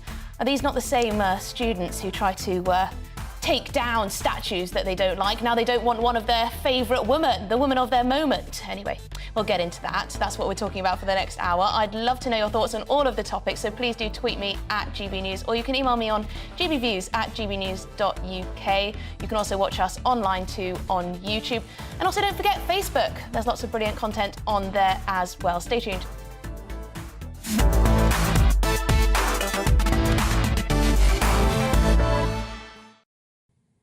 Right. Rishi Sunak has a massive workload at the moment, does he not? But he does have a 5-point plan, apparently, to tackle the migrant crisis, including detaining every migrant who crosses the Channel in a small boat. But despite the tough talk, it seems Brits aren't convinced. Our latest GB News poll revealed that 57% of people surveyed said they weren't confident in the government's ability to get a grip on the small boats crisis, and just 4% are either completely or fairly confident in the government's ability to solve the problem. This comes, of course, after almost 46,000 illegal immigrants crossed the Channel last year, with experts predicting that 2023 could be another record-breaking year for Channel crossings. I surveyed my Twitter followers, or GB News' Twitter followers, only last week, and 97% of you had no confidence in the Prime Minister to sort this issue out. 57% of the general public, they're a little more soft, it seems. The poll also revealed that support for the Conservative Party remains at the historic low of 22%. It's hardly surprising, perhaps. So to give their reactions, our Conservative councillor Claire Pearsall with me, and research fellow at the Bow Group, Benjamin Loughnane, here in the studio. So Claire, you're in Kent. In some ways, you're on the front line when it comes to this. I'm sure... What are you thinking when it comes to Rishi Sunak's plan? Do you think he's got the bottle? Do you think he can get this plan through? I think that he's confident that he can do it. Now, that will only take him so far. What you need now is for the Home Secretary to come out and lay out her plans for how the Home Office is going to enact the plans that Rishi Sunak has put out there. Because it's one thing at the moment to have a set of promises and a will to do it, and quite another when it comes to actually doing it. So I believe that the Prime Minister does have that. He has it in his mind that he needs to get this sorted before any elections come around. But we really need the Home Secretary now to push through legislation which gives us those removal agreements with other countries. Otherwise, you're not going to get anywhere. No. Benjamin, that's a good point, isn't it, actually? So the Home Secretary's boss essentially has stood up and announced all these things that she's then going to have to fulfil. Otherwise, presumably, Rishi Sunak will knock on her door or indeed lay the blame at her feet. Yeah, I think it's, giving her a bit of a difficult task, really, to sort of pass the buck to her, suggesting that it's her job to deal with it when she's not being given the proper support. And also, the government are currently preparing to deal with an influx of even more Channel migrants over the next year or 2 years. For example, there are about 440 hotels across the country at the moment currently housing migrants, but there's another 200 and something being lined up to house these migrants. Well, if you're planning to get a grip on the issue and start deporting people who have no right to be here and prevent the boats from crossing in the first place, why do you need another 200 hotels lined up? Why do you need a contract with people like Serco, which lasts for the next few years to deal with these things? If you really want to get a grip on it, then why are you preparing for it to continue to increase? And I think the real things that need to be done, like getting out of ECHR, like dealing with the Human Rights Act, which prevents us from doing a lot of things, like deporting people, like dealing with the loopholes in the asylum system, and the massive backlog. Unless they start getting to grip with those things, I don't think they're going to solve the issue, and I think it's all talk at the moment. Yeah, Claire, is the government being a little bit duplicitous then, if what Benjamin's saying is true? They've got everything lined up for more and more people to cross the channel and be put up in hotels, and the security services are ready and waiting, it seems. Are they telling us one thing, knowing full well that they're not going to be able to get a grip on this? I think the real problem is that none of this stuff happens quickly. So you are going to need some kind of infrastructure in place, because those boats are going to come across, whether you like it or not. Even if you put the laws in place, if you can get them through the House of Commons and the House of Lords, you've still got a period of time where you will have that problem of migrants coming over to seek asylum. But I think Benjamin's quite right that the delays and backlog in the asylum system don't help, because if you can sort that out and start removing those people out of the hotels, you wouldn't need extra capacity. So I think a lot of things need to happen. But unfortunately, until you have those agreements, and I think I've said this to you before, Emily, that unless you have those agreements, where are you sending these people back to? Yes, and Benjamin, why do we have this backlog? If this is one of the key things that needs to be resolved, is it a lack of resources, as some claim? Is it incompetence? Is it the number of legal challenges that come about when people are, well, essentially trying to decide whether someone has a genuine claim to be in this country or not? What is going on that means that we have thousands of people waiting to be sorted out? Well, I think, the asylum system is fundamentally broken. We have a system where you can come in here, then claim asylum. You put down one reason for your asylum claim. If that's rejected, you can turn around and give another reason. And sometimes these claims can take up to 7 years to process. When you are rejected after that 7 years, you might turn around and give a different reason, stay for another 7 years. And so you have asylum claims which have already been rejected, being passed back to the Home Office to be dealt with again and again and again whilst people stay here. And then after a certain amount of time, they've put down roots, they've got married, they might have had children here, and then they're here for good. So the problem is actually that we're not saying put down every possible reason you might have for asylum in one claim, and then we can deal with it all at once. And if you're rejected, you're deported, you get one shot at it, and if you don't get it, you're gone. And if we had a system more like that, I think it would be a lot more effective, rather than having this merry-go-round of asylum claims where people can continue to sort of game the system for year on year on year and never get deported, and just clog up the system with all of these backlogged claims.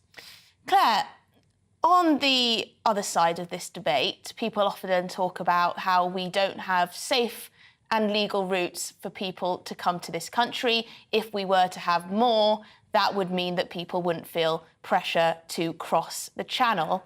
Is that right? Well, that is right, because unfortunately the only way to claim asylum, if you're not part of existing routes that are set up, which are very few and far between, the only way that you can do is to physically be in the United Kingdom. So I think a little bit of wider thinking about working with UNHCR in refugee camps in those countries where refugees are currently. It doesn't mean that just because you've placed an asylum application, it doesn't mean that you would be accepted into the United Kingdom. But then you could work on a more global scale and perhaps not come to the United Kingdom. You might be welcomed into Canada or France or Germany or Australia or somewhere else. So I think that you need to look a little bit wider at this. And I think, unfortunately, we've become so consumed with what's happening in the Channel, which is really part of the problem of our asylum system. Whichever way you look at it, people need to be here to do it. So they are going to come into the United Kingdom to put their claim through. But it's not the reason for that, Benjamin, that there are potentially millions, tens of millions, hundreds of millions of people who would like to move to this country. We know we have record numbers of people being displaced. We have record levels of migration across the world. So the government has to find a way to be targeted and be a bit choosy. Yeah, I think the problem with this thinking is it's like saying you can prevent all crime by legalising all crime. If something is criminal, it's criminal for a reason. And we don't need safe and legal routes from Albania to the UK. We probably don't need safe and legal routes from France to the UK. They're already in a safe country. And, the UN Convention on Refugees actually says that once someone reaches a safe country, they shouldn't go seeking asylum elsewhere, because then you get this thing called asylum shopping, where people go and look for the country which will give them the best possible deal. And we do roll out the red carpet. At the moment, people come in, we taxi them in from the middle of the channel, we take them in, we give them pizzas, we put them up in hotels, we give them an allowance, we clothe them, we feed them, we basically give them the best possible deal they're going to get anywhere. You know, it's much better than the situation they have in France, and that's why they make the crossings. If we stopped incentivising the crossings, I think the crossings would stop. And instead of setting up safe and legal routes, which I think is actually admitting defeat and saying, well, if you're going to come, you might as well come by this route anyway. It's like saying you can stop burglary by just leaving your door unlocked. It's like, you know, that's not going to solve the issue. That's just going to formalise and legalise it, but it's still wrong and it's still abhorrent. Well, thank you very much indeed, Benjamin Loughnane, here in the studio with me, research fellow at the Bow Group, and also Claire, thank you very much for joining us down the line, Conservative councillor Claire Pearsall there. Please do let me know at home what you think about that. Do you think safe and legal routes are the best option? Do you think the government needs to take more of a tougher line, perhaps leave the ECHR, as Benjamin suggested? Or is this just always going to be the case that people want to move to our wonderful, lovely country? But I'm not sure how wonderful it will stay if we have such porous borders. But anyway, that's a thought to leave with you. Thank you very much to both of my guests there.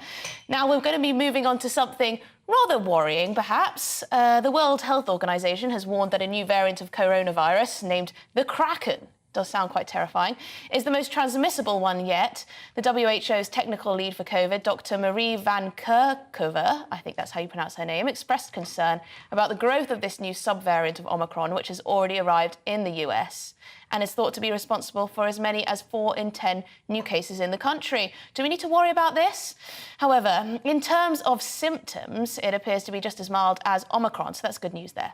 So to lend us his expertise on this is Emeritus Professor of Bacteriology at the University of Aberdeen, Hugh Pennington. Hugh, thank you very much indeed for taking time out of your afternoon. So what is this Kraken? How worried should we be? Well, it's a subvariant of Omicron, which has been around about a year, and Omicron is much more transmissible than all the variants that went before it. And this one isn't really fundamentally different from the other Omicron variants, of which there's quite a lot. It just shares that property of being very transmissible.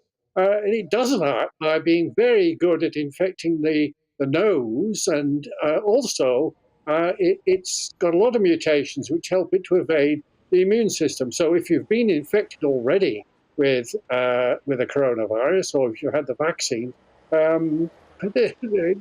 this Kraken variant really is going to infect you again. That doesn't mean to say it's nasty. In fact, it's not as nasty as all the other variants. It shares that property with all the other Omicron variants. That part of the evolutionary process to help it get better growing in the nose means that it's not as good at growing down in your lungs, where the real mischief happens in people who have a hard time with COVID. Goodness me. Well, there's so many viruses going around at the moment that it's probably hard for people to tell which one they've got. There's so much flu and just general bugs kicking around. It seems that everyone, at least on my train carriage when it's running, seems to be struck by a case of the sniffles, cough, cold, etc., etc. But there have been quite a lot of disturbing headlines, as usual, with this new variant. Calls for more masking, calls for even a bit of social distancing, stay at home, etc., etc. Do you think we need to calm down? Yes, I think we need to calm down. This is not a variant of concern, because it's not going to do any more mischief, except that it's getting very, very common. It's already here anyway. It's already here in the UK. And there's very little we can do to stop it becoming, like in the US, even commoner.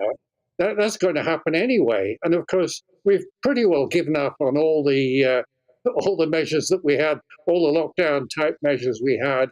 It would be a good idea if you have symptoms and you have to go out, if you wear a mask, to stop your virus infecting other folk, just as a kind of habit.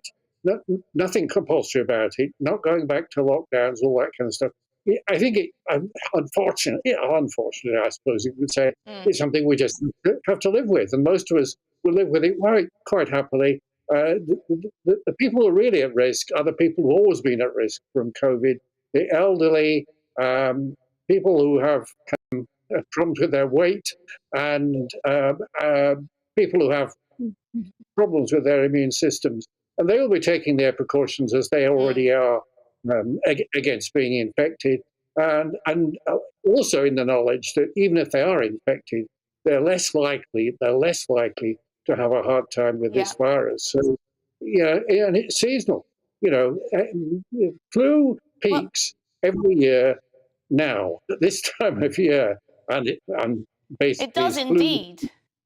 Yeah, flu's gone back to its old habits. Sorry to interrupt you, but that sounds an awful lot like common sense. I don't think it helps that they call these variants names like the Kraken, which sounds like something absolutely hideously terrifying out of some kind of sci-fi movie that you'd want to take cover in order to avoid. But thank you very much indeed. That was Emeritus Professor of Bacteriology at the University of Aberdeen, Hugh Pennington. Thank you very much indeed for your time. So we can all take a sigh of relief and not worry too much. At least that's what Hugh has to say. So plenty more to come this afternoon on Real Britain. After the break, we're going back to Prince Harry, who's branded Prince William his arch nemesis in this memoir.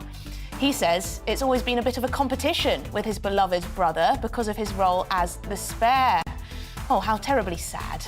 But I'm going to be asking, isn't it natural for brothers to fight? What's all the fuss about? We will discuss. But first, we're going to take a little look at the weather. Looking ahead to this evening's weather, and the UK is looking rather breezy with bands of showers, heavy at times and brighter spells in between. Here are the details. A blustery spell for the West Country with scattered showers pushing across the region on a fresh southwesterly wind. Temperatures generally falling to between 7 and 10 Celsius. For London and southeast England, the evening will be rather breezy with the risk of some heavy showers and temperatures between 7 and 9 Celsius. Showery for South Wales and cloudy at times as bands of showers move in from the southwest. Turning windy with temperatures between 7 and 9 Celsius. Birmingham and the West Midlands are likely to see a band of heavy showers move eastwards across the region through the evening. It will turn rather breezy with temperatures of around 6 or 7 Celsius. And it's a similar story for northeast England, where a band of showers, heavy at times, will move eastwards across the region through the evening, turning breezy with temperatures of around 7 or 8 Celsius. Southern Scotland will also see a few showers through the evening time with some clearer spells in between. And a light moderate southwesterly breeze and temperatures of between 5 and 7 Celsius. A moderate fresh southwesterly breeze for Northern Ireland through the evening with areas of cloud, a scattering of showers and some clear spells. Temperatures of 6 or 7 Celsius. Low pressure will continue to dominate the UK's weather overnight, bringing gales to the far northwest and further scattered showers. And that's how the weather's shaping up.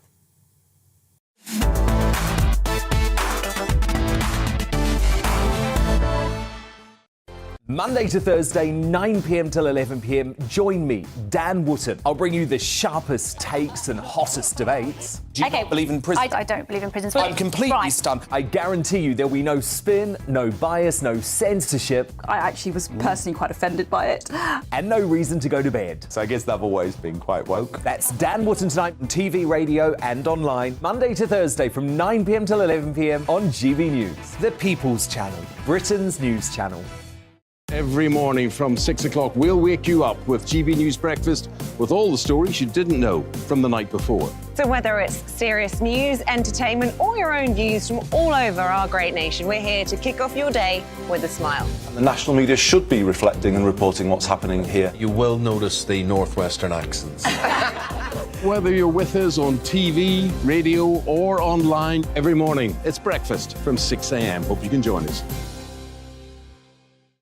Join me every Sunday at 6 p.m. for Gloria Meets. In exclusive interviews, I'll be finding out who our politicians really are and what they really think. It's something that you would never want anyone to suffer. I didn't know what channels there were. I didn't think I'd be believed. I must have weighed about 7 stone and I'm 5'8". My instincts was to sort of cover this up. I mean, clearly that was a mistake. Join me every Sunday at 6 p.m. on GB News, the People's Channel, Britain's news channel. Hello there, it's Eamon Holmes here from Breakfast on GB News. We're not just on your television and your screens, you know. We're on DAB plus digital radio, so you can listen to your favourite shows on the move. If you've not yet listened to GB News Radio, it's very simple. We're on your radio player and TuneIn apps, on your smart speaker, phone or tablet, or online at gbnews.uk. Take us with you wherever you go. GB News Radio. You never have to miss a moment of the People's Channel. My name's Tom Harwood and join me 9:30 a.m. every weekday for The Briefing, your one-stop shop for everything you need to know about what's going on in politics today. I wonder if this is a deal that might need to be like the biscuits in this factory, twice baked. Is there not an opportunity here to win out against the extremes? Tom Harwood, GB News. What are you going to do about it? Things should have been done differently, and they certainly are being done differently. Don't miss it. The Briefing with me, Tom Harwood, 9:30 Monday to Friday on GB News. Hello, I'm Simon Evans. Join me on GB News for Headliners at 11 p.m, where I'll be joined by two of the country's top comedians as we take a look at tomorrow's newspapers tonight. If it's a big story, we'll be covering it, I guarantee, but we'll also have some fun along the way. That's GB News Headliners at 11 p.m. We won't put you to sleep, unlike some of the other paper review shows out there. So join us, 11 p.m, 7 nights a week.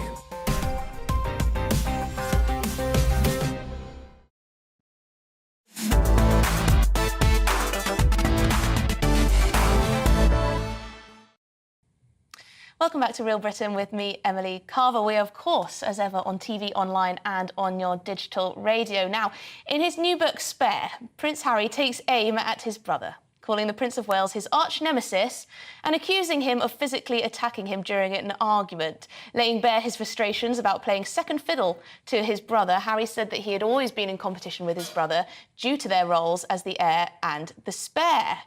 It seems he has more qualms, actually, with God for making him the second son than anyone else, it seems. It has led to speculation that Harry will not hold anything back when it comes to airing his true feelings about his brother in both the book and his upcoming interviews for ITV and Good Morning America. Now, I'm delighted to say that I have got psychotherapist Lucy Beresford in the studio with me now to discuss some of those bombshell revelations, which I think you can actually call them bombshell revelations in this case. The docuseries was a little bit dull. There wasn't too much in there. There was a lot of attacking of the media and of the British people, actually. But this does have some bombshells and gives us an insight into Harry's state of mind. Well, the funny thing is, some of them are bombshells and some of them, two brothers are maybe not getting on. That's not really such a bombshell revelation because there are so many families where sibling rivalry just ripples through the whole of their lives. So that isn't actually that surprising. What's surprising is that he's chosen to write it all down, almost as if it is a revelation, as if he's the only person to have suffered this idea that actually, yeah, I'm the second son and I didn't get everything that I thought I might get. That kind of tension for available emotional resources is what a lot of human beings would identify with. The problem is that, now I may be wrong, I haven't read the full book, not many of us have, apart from people in Spain. Spanish. Yeah, people in Spain may well have, although I don't know how interested they would be compared to us Brits. So I haven't read the book, but it does seem to me that Prince Harry is incapable of admitting that he gets things wrong, apart from his little sexual encounter behind a busy pub.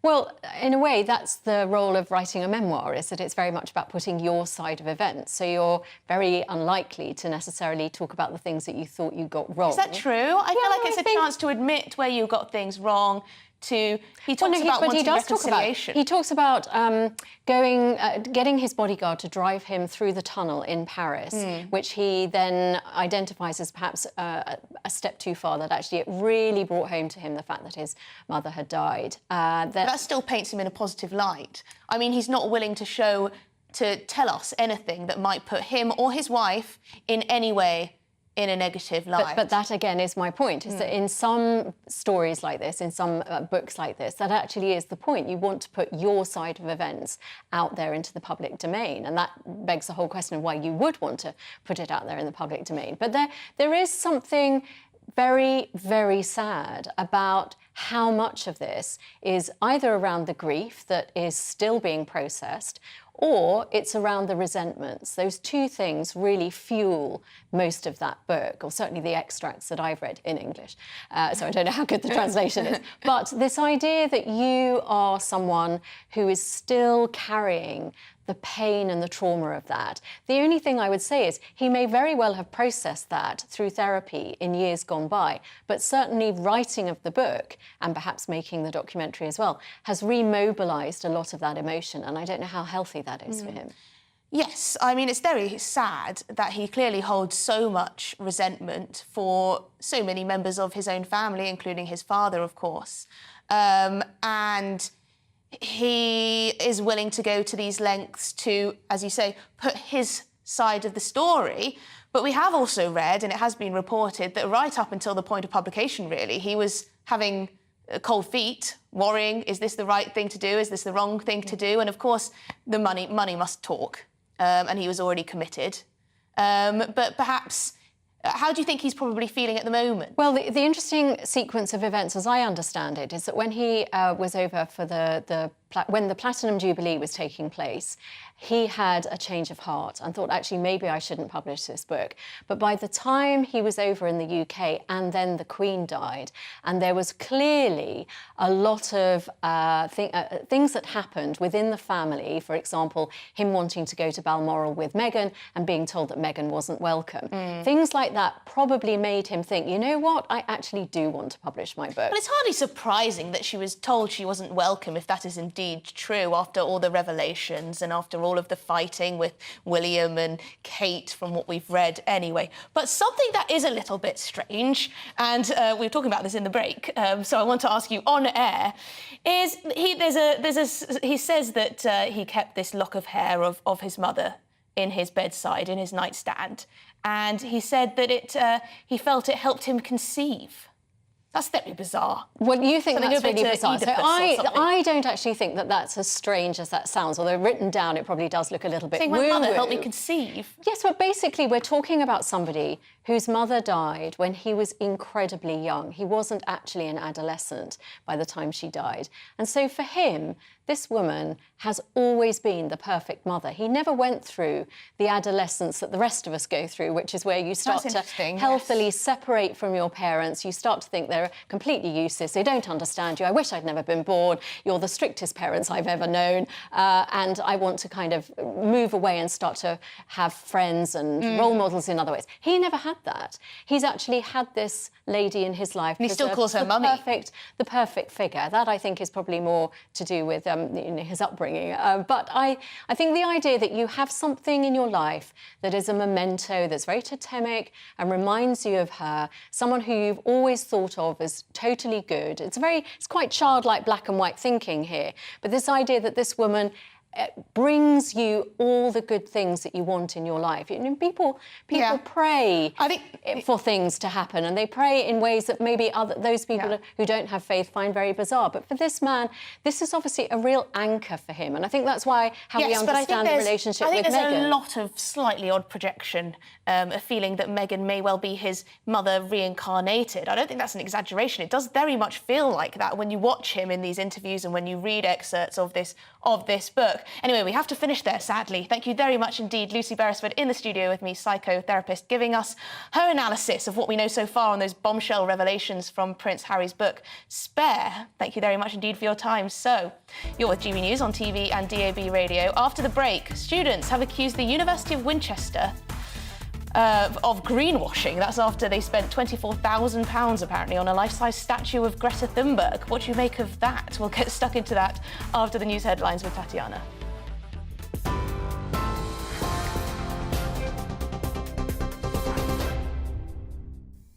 Emily, thank you. This is the latest from the GB newsroom. The Prime Minister's holding emergency talks with the NHS to try to ease the pressure on the health service. Rishi Sunak's discussing 4 critical issues at the NHS Recovery Forum, including social and emergency care. However, he's been warned these talks are unlikely to reverse the situation, with senior doctors saying the NHS is on a knife edge. Mr Sunak has made reducing NHS waiting lists one of his key pledges before the next election. The RMT claims rail companies the government put on new contracts during the COVID pandemic have made hundreds of millions of pounds in profits. The union has said some train operators made £310 million in taxpayer-funded profits between March 2020 and September 2022.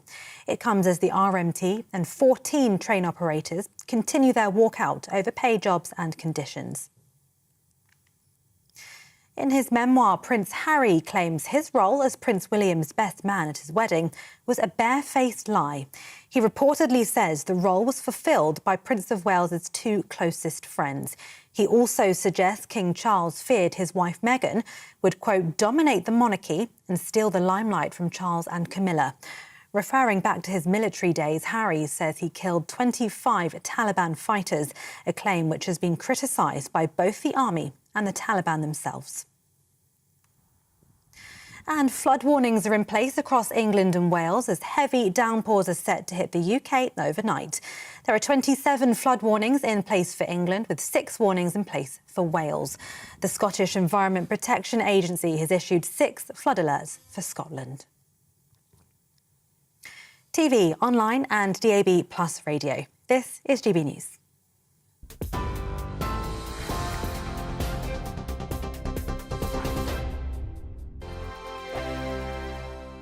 Monday to Thursday nights on GB News. At 6, it's Deebs & Co. 7 o'clock, Farage. At 8, join Mark Stein. And at 9, Dan Wootton Tonight, followed by Headliners. On TV, radio and online. This is GB News. We are GB News, the People's Channel. Why not take us home with you by visiting the GB News shop at gbnews.store. You'll find all the official merchandise, a really good present actually for yourself, your friends or your family. We ship across the UK mainland at no extra cost. GB News, the People's Channel. Here on GB News Live, we'll be keeping you in the picture, finding out what's happening across the country and finding out why it matters to you. We'll have the facts fast with our team of reporters and specialist correspondents. Wherever it's happening, we'll be there from 12 noon on TV, radio and online. GB News, the People's Channel, Britain's news channel. Monday to Thursday on GB News, it's Bev Turner Today from 10 a.m. We're going to be here for you, our GB News family, to keep you up to date, but also make you smile. The guy went from puberty to adultery. And I can't wait to bring a few of my own opinions. I have no time for cultural totalitarianism. We'll engage in passionate, but always polite debate, with your thoughts and opinions at the centre of it all. Only on GB News, the People's Channel, Britain's news channel. Hi there, it's Stephen and Anne. At breakfast from 6 a.m, you'll always be caught up with everything you need to know, the latest headlines, opinions and debates. We'll bring you the good news and the bad, but most of all, we're here for you. Remember, send in your views and let us know what you would like us to talk about. That's because we're your news channel. And every morning at 6 a.m, it's breakfast on GB News.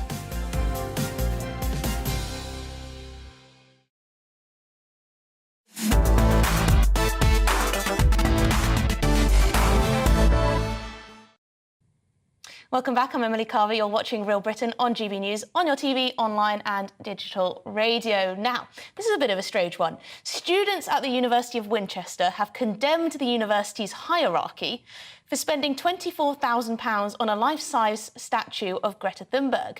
You would have thought students would like it, but no. The students have accused their university of greenwashing and neglecting their commitment to the environment, saying they wanted beef taken off the canteen menu, they want cheaper vegan options, and they want to make buildings more energy efficient rather than spending money on meaningless statues. I am so glad I'm not at university anymore. Anyway, locals have also expressed bemusement at the statue as the Swedish activist has no connection with Winchester.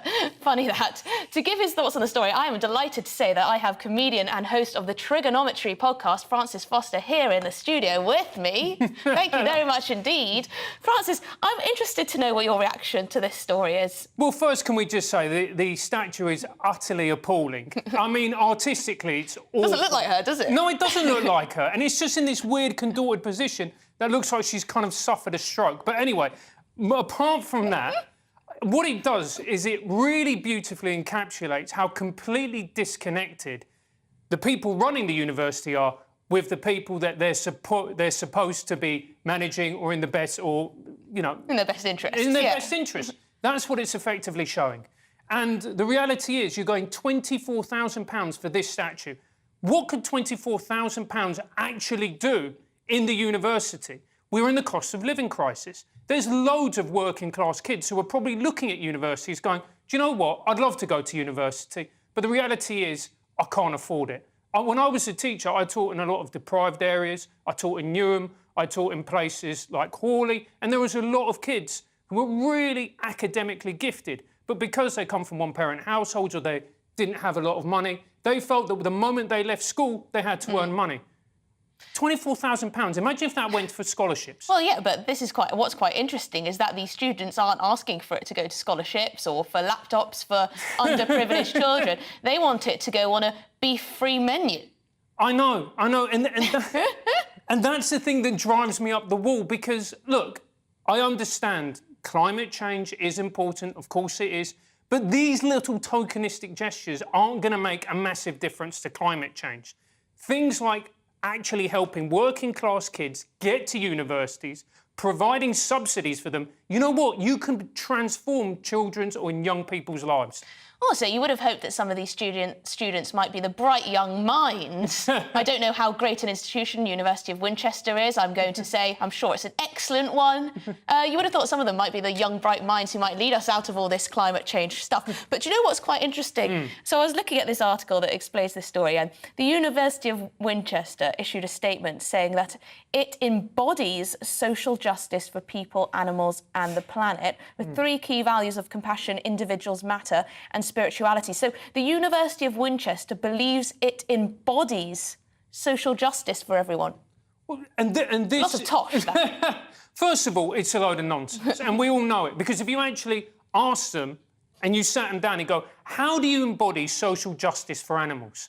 I mean, what does that even mean? Social justice for animals? What, you go out and ask a cat what it thinks about BLM or whatever else? But the reality is it just shows academic capture, because the purpose of a university, its sole purpose is to educate its students, just like for a school, just like for a higher education college. It is not to embody social justice.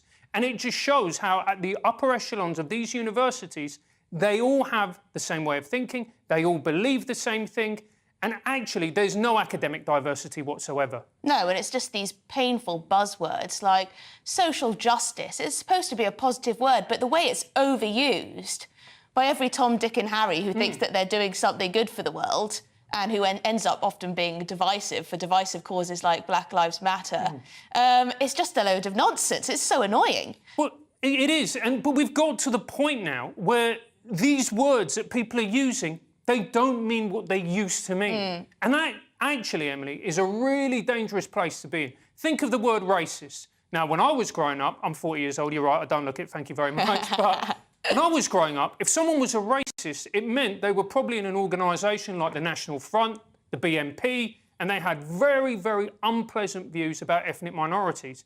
Now, when somebody's racist, a lot of the time, it just means that they voted Conservative or they're on the right of the political spectrum, even if they're an ethnic minority. So we've got to the stage now where words that are being used, I don't know what they mean.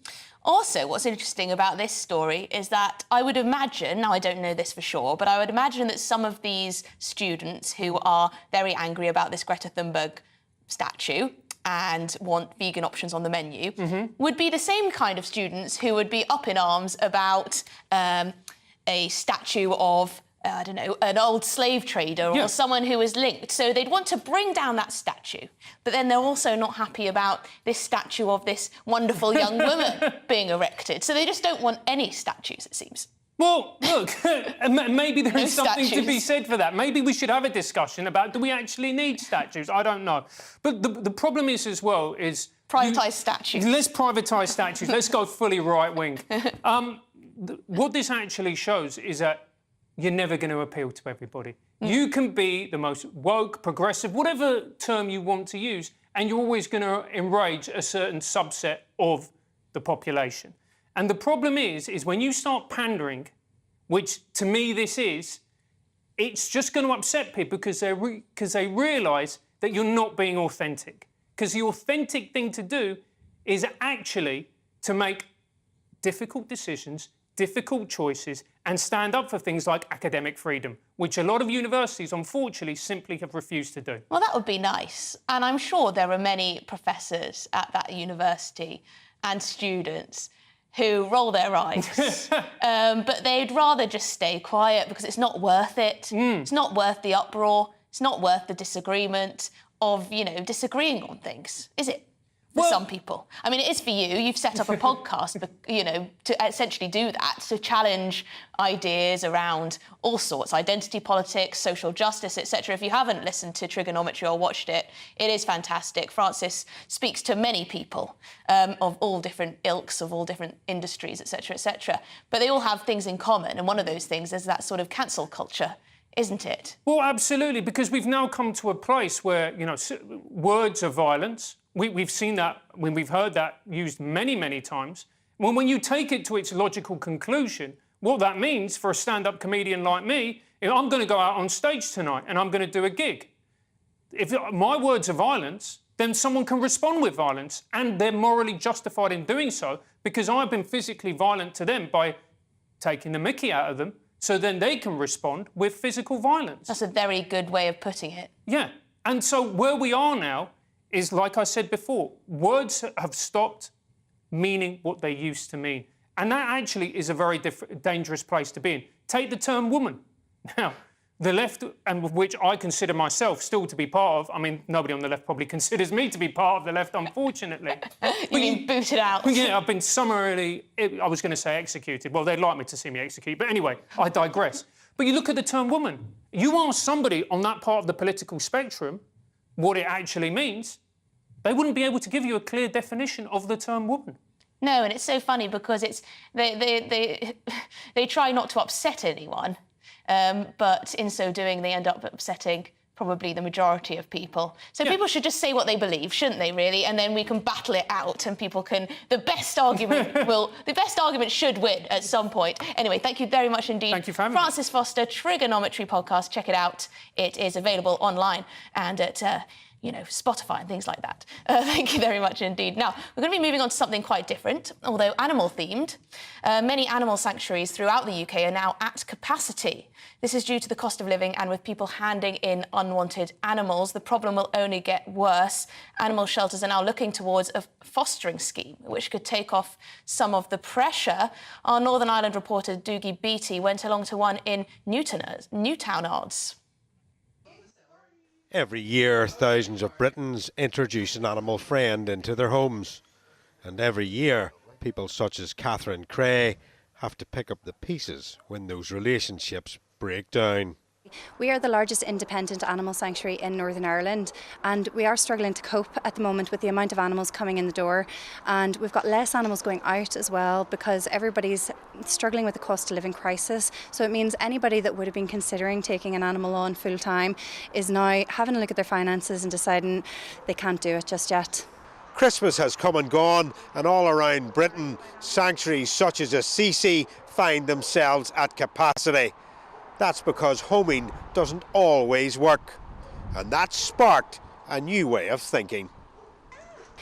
So fostering would be an agreement between a family or an individual and ourselves to take an animal on temporarily. Now, it's not exactly the same as rehoming. We still have to go through the similar kind of rehoming checks, but it's more like a temporary arrangement where the animal will come back to us. Now, of course, if you thought that animal was a great fit, you could definitely come back and rehome that animal on a more permanent basis. But while fostering, you get to keep that animal in your care. Animals like the beautiful Bella here has come from a really loving home, and she's not coping very well in kennels. So ideally I want to get her to a foster home where she will be taken care of in a home environment instead of a kennel environment where we can only offer such limited care. So is there any particular animals making their way back to care? Absolutely everything. Unfortunately, we are getting mostly dogs back because a lot of people wanted to get out and walk their dogs during COVID and get an excuse to have a dog walking during COVID. We are seeing cats because people have to bring their cats back because now they can't afford to feed the cat. And also we have, guinea pigs and rabbits come back as well, because people don't actually realise that a guinea pig and a rabbit is a sentient little creature who has its own needs and will need a lot of looking after. It's gone are the days where you could just throw a rabbit in a hutch down the bottom of the garden. It's not good enough, and the welfare of these animals is your responsibility. The company of an animal is a wonderful thing, but before we jump to any decisions, a try before you commit might well be the very thing. Doogie Beattie, GB News. Thank you very much, Doogie Beattie, for that very, well, thoughtful report there. I would love to foster an animal. I'd love to foster a little dog, but I fear my flat at the moment is a little bit too pokey. But perhaps in the future, definitely a good way to go anyway. Lots of you have been sending in your thoughts on the topics we've been discussing today. On the migrant crisis, Matt says, I doubt that the government will be able to solve the small boats crisis, but I don't understand why. How can it be this difficult? How can this be so difficult? I think a lot of people would echo that sentiment. It does seem like they keep telling us they're going to sort it. They keep telling us that there's going to be fewer boats crossing the channel, but it never seems to materialise. Alan says, if we were to open up more legal routes, how many would we accept before saying there is no more room? Millions want to come, so the applications would be overwhelming. That's the point I was making earlier too, actually. Presumably, we have to be a bit choosy. There could potentially be hundreds of millions of people who would try and sign up to come to the UK because we are such a lovely nation, but we're also a very generous nation indeed. And on Prince Harry, Jean says, Harry should be in the next Guinness Book of Records for managing to annoy both the British Armed Forces and the Taliban in the same sentence. Sorry, I shouldn't laugh, but that is very well put. I mean, what he's done is endanger not only himself further, but also, you know, the armed forces who we rely on. It really was a very, very silly thing to do, silly thing to write. Anyway, thank you very much for sending in your views. Please do keep them coming. Now, to finish, I'm delighted that I have former Conservative MP Brooks Newmark with me in the studio. He's revealed that he's spent over £100,000 of his own money on fleets of buses to help 15,000 Ukrainians escape their war-torn country. The former MP for Braintree has said he was inspired by the humanitarian work of Oskar Schindler and Sir Nicholas Winton during the Second World War. They helped rescue Jews from the Nazis. And Brooks Newmark joins me in the studio now. Thank you very much indeed. Now, I just wanted to follow on a bit from Doogie Beattie's package there, his report there about the animals. Yeah. Have you managed to save any Ukrainian animals as well as people? Well, I think what's really interesting about this is you can tell a society by how it treats its animals. And particularly early on in the war, when I was in Bucha and Bordianka, and some of the smaller villages which had been severely attacked by the Russians. The Russians would deliberately use animals as target practice and so on, but there were a lot of strays around, and it was amazing to see a lot of the elderly who remained in those villages there, you know, would put out bowls of food and would feed the pets that were remaining there that had been effectively abandoned by their owners or had to be abandoned because the houses were blown up and so on. So, you know, wherever I've been in Ukraine, wherever there are strays, the local community is really good, I think, at looking after those animals. Well, that shows that people's compassion, despite their circumstances, reaches wide. Yeah, I mean, actually related to that, it's really interesting. When you remind me of something. When I was, a lot of the people who I evacuated early on, you know, they only have two hands, right? In one hand, they would have their luggage, and a lot of them would bring with them a pet. Their pets were so important to them as a form of security, emotional support, and so on. Well, we saw with the withdrawal from Afghanistan, did we not? Yes, how important exactly it was right. for some exactly people to right. get the dogs and animals over. In that case, I'm not sure I would put animals over humans. Yes. In this case, these were people leaving their homes, bringing two things that were really important to them: their possessions in one hand and their pets in the other. And I saw that time and time again, and I've seen that time and time again, even more recently. Now, Brooks, we weren't supposed to be talking about animals, and we have only a couple of minutes left, so please do tell me what you have achieved and why it mattered so much to you, this particular, well, Putin's invasion of Ukraine. What really mattered to you here? Well, I mean, you know, as I've discussed before, I think, well, number one, I've evacuated, not 15,000, I've evacuated now over 21,000 women and children, mainly away from the war zones in the east and the south. And, well, you know, what motivated me was, as someone who's Jewish, in my family's time of need during the Second World War and the run-up to the war, there were a lot of people who stuck their neck out for us as Jews. And I sort of had this urge, it just sort of came up from somewhere, to go out and do something. So while I started on the border with Poland, after 2 weeks, I sort of thought, well, I'm going to move into Ukraine itself. And then I went to Kyiv and Lviv and started moving people to the border there. Then I moved south to Vinnytsia and getting people out from Zaporizhia who were coming up from Mariupol. And then I finally ended up in Kharkiv and Dnipro.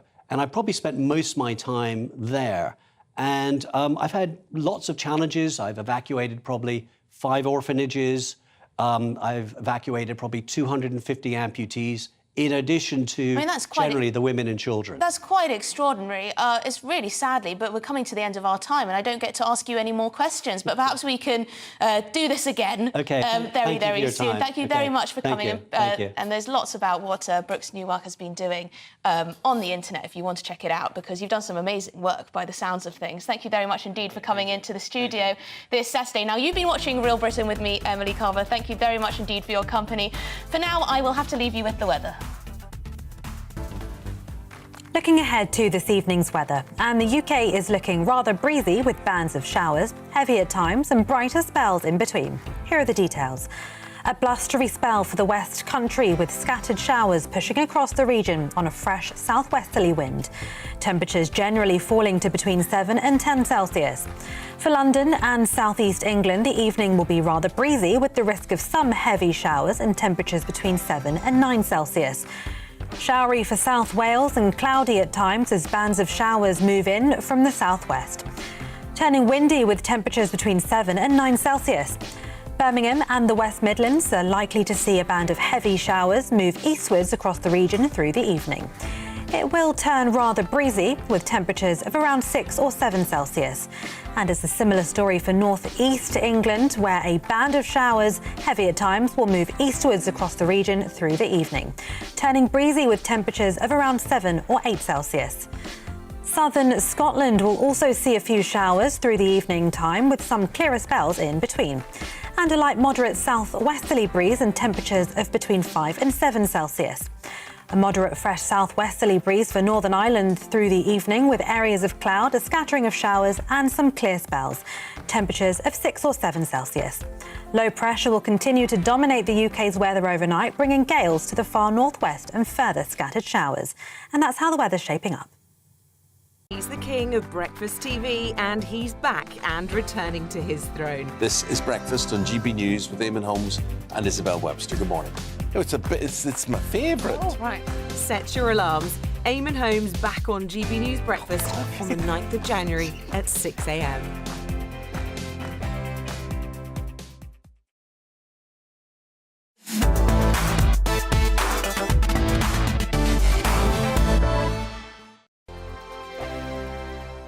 Every morning from 6 o'clock, we'll wake you up with GB News Breakfast with all the stories you didn't know from the night before. So whether it's serious news, entertainment, or your own views from all over our great nation, we're here to kick off your day with a smile. And the national media should be reflecting and reporting what's happening here. You will notice the northwestern accents. Whether you're with us on TV, radio, or online, every morning, it's breakfast from 6 a.m. Hope you can join us.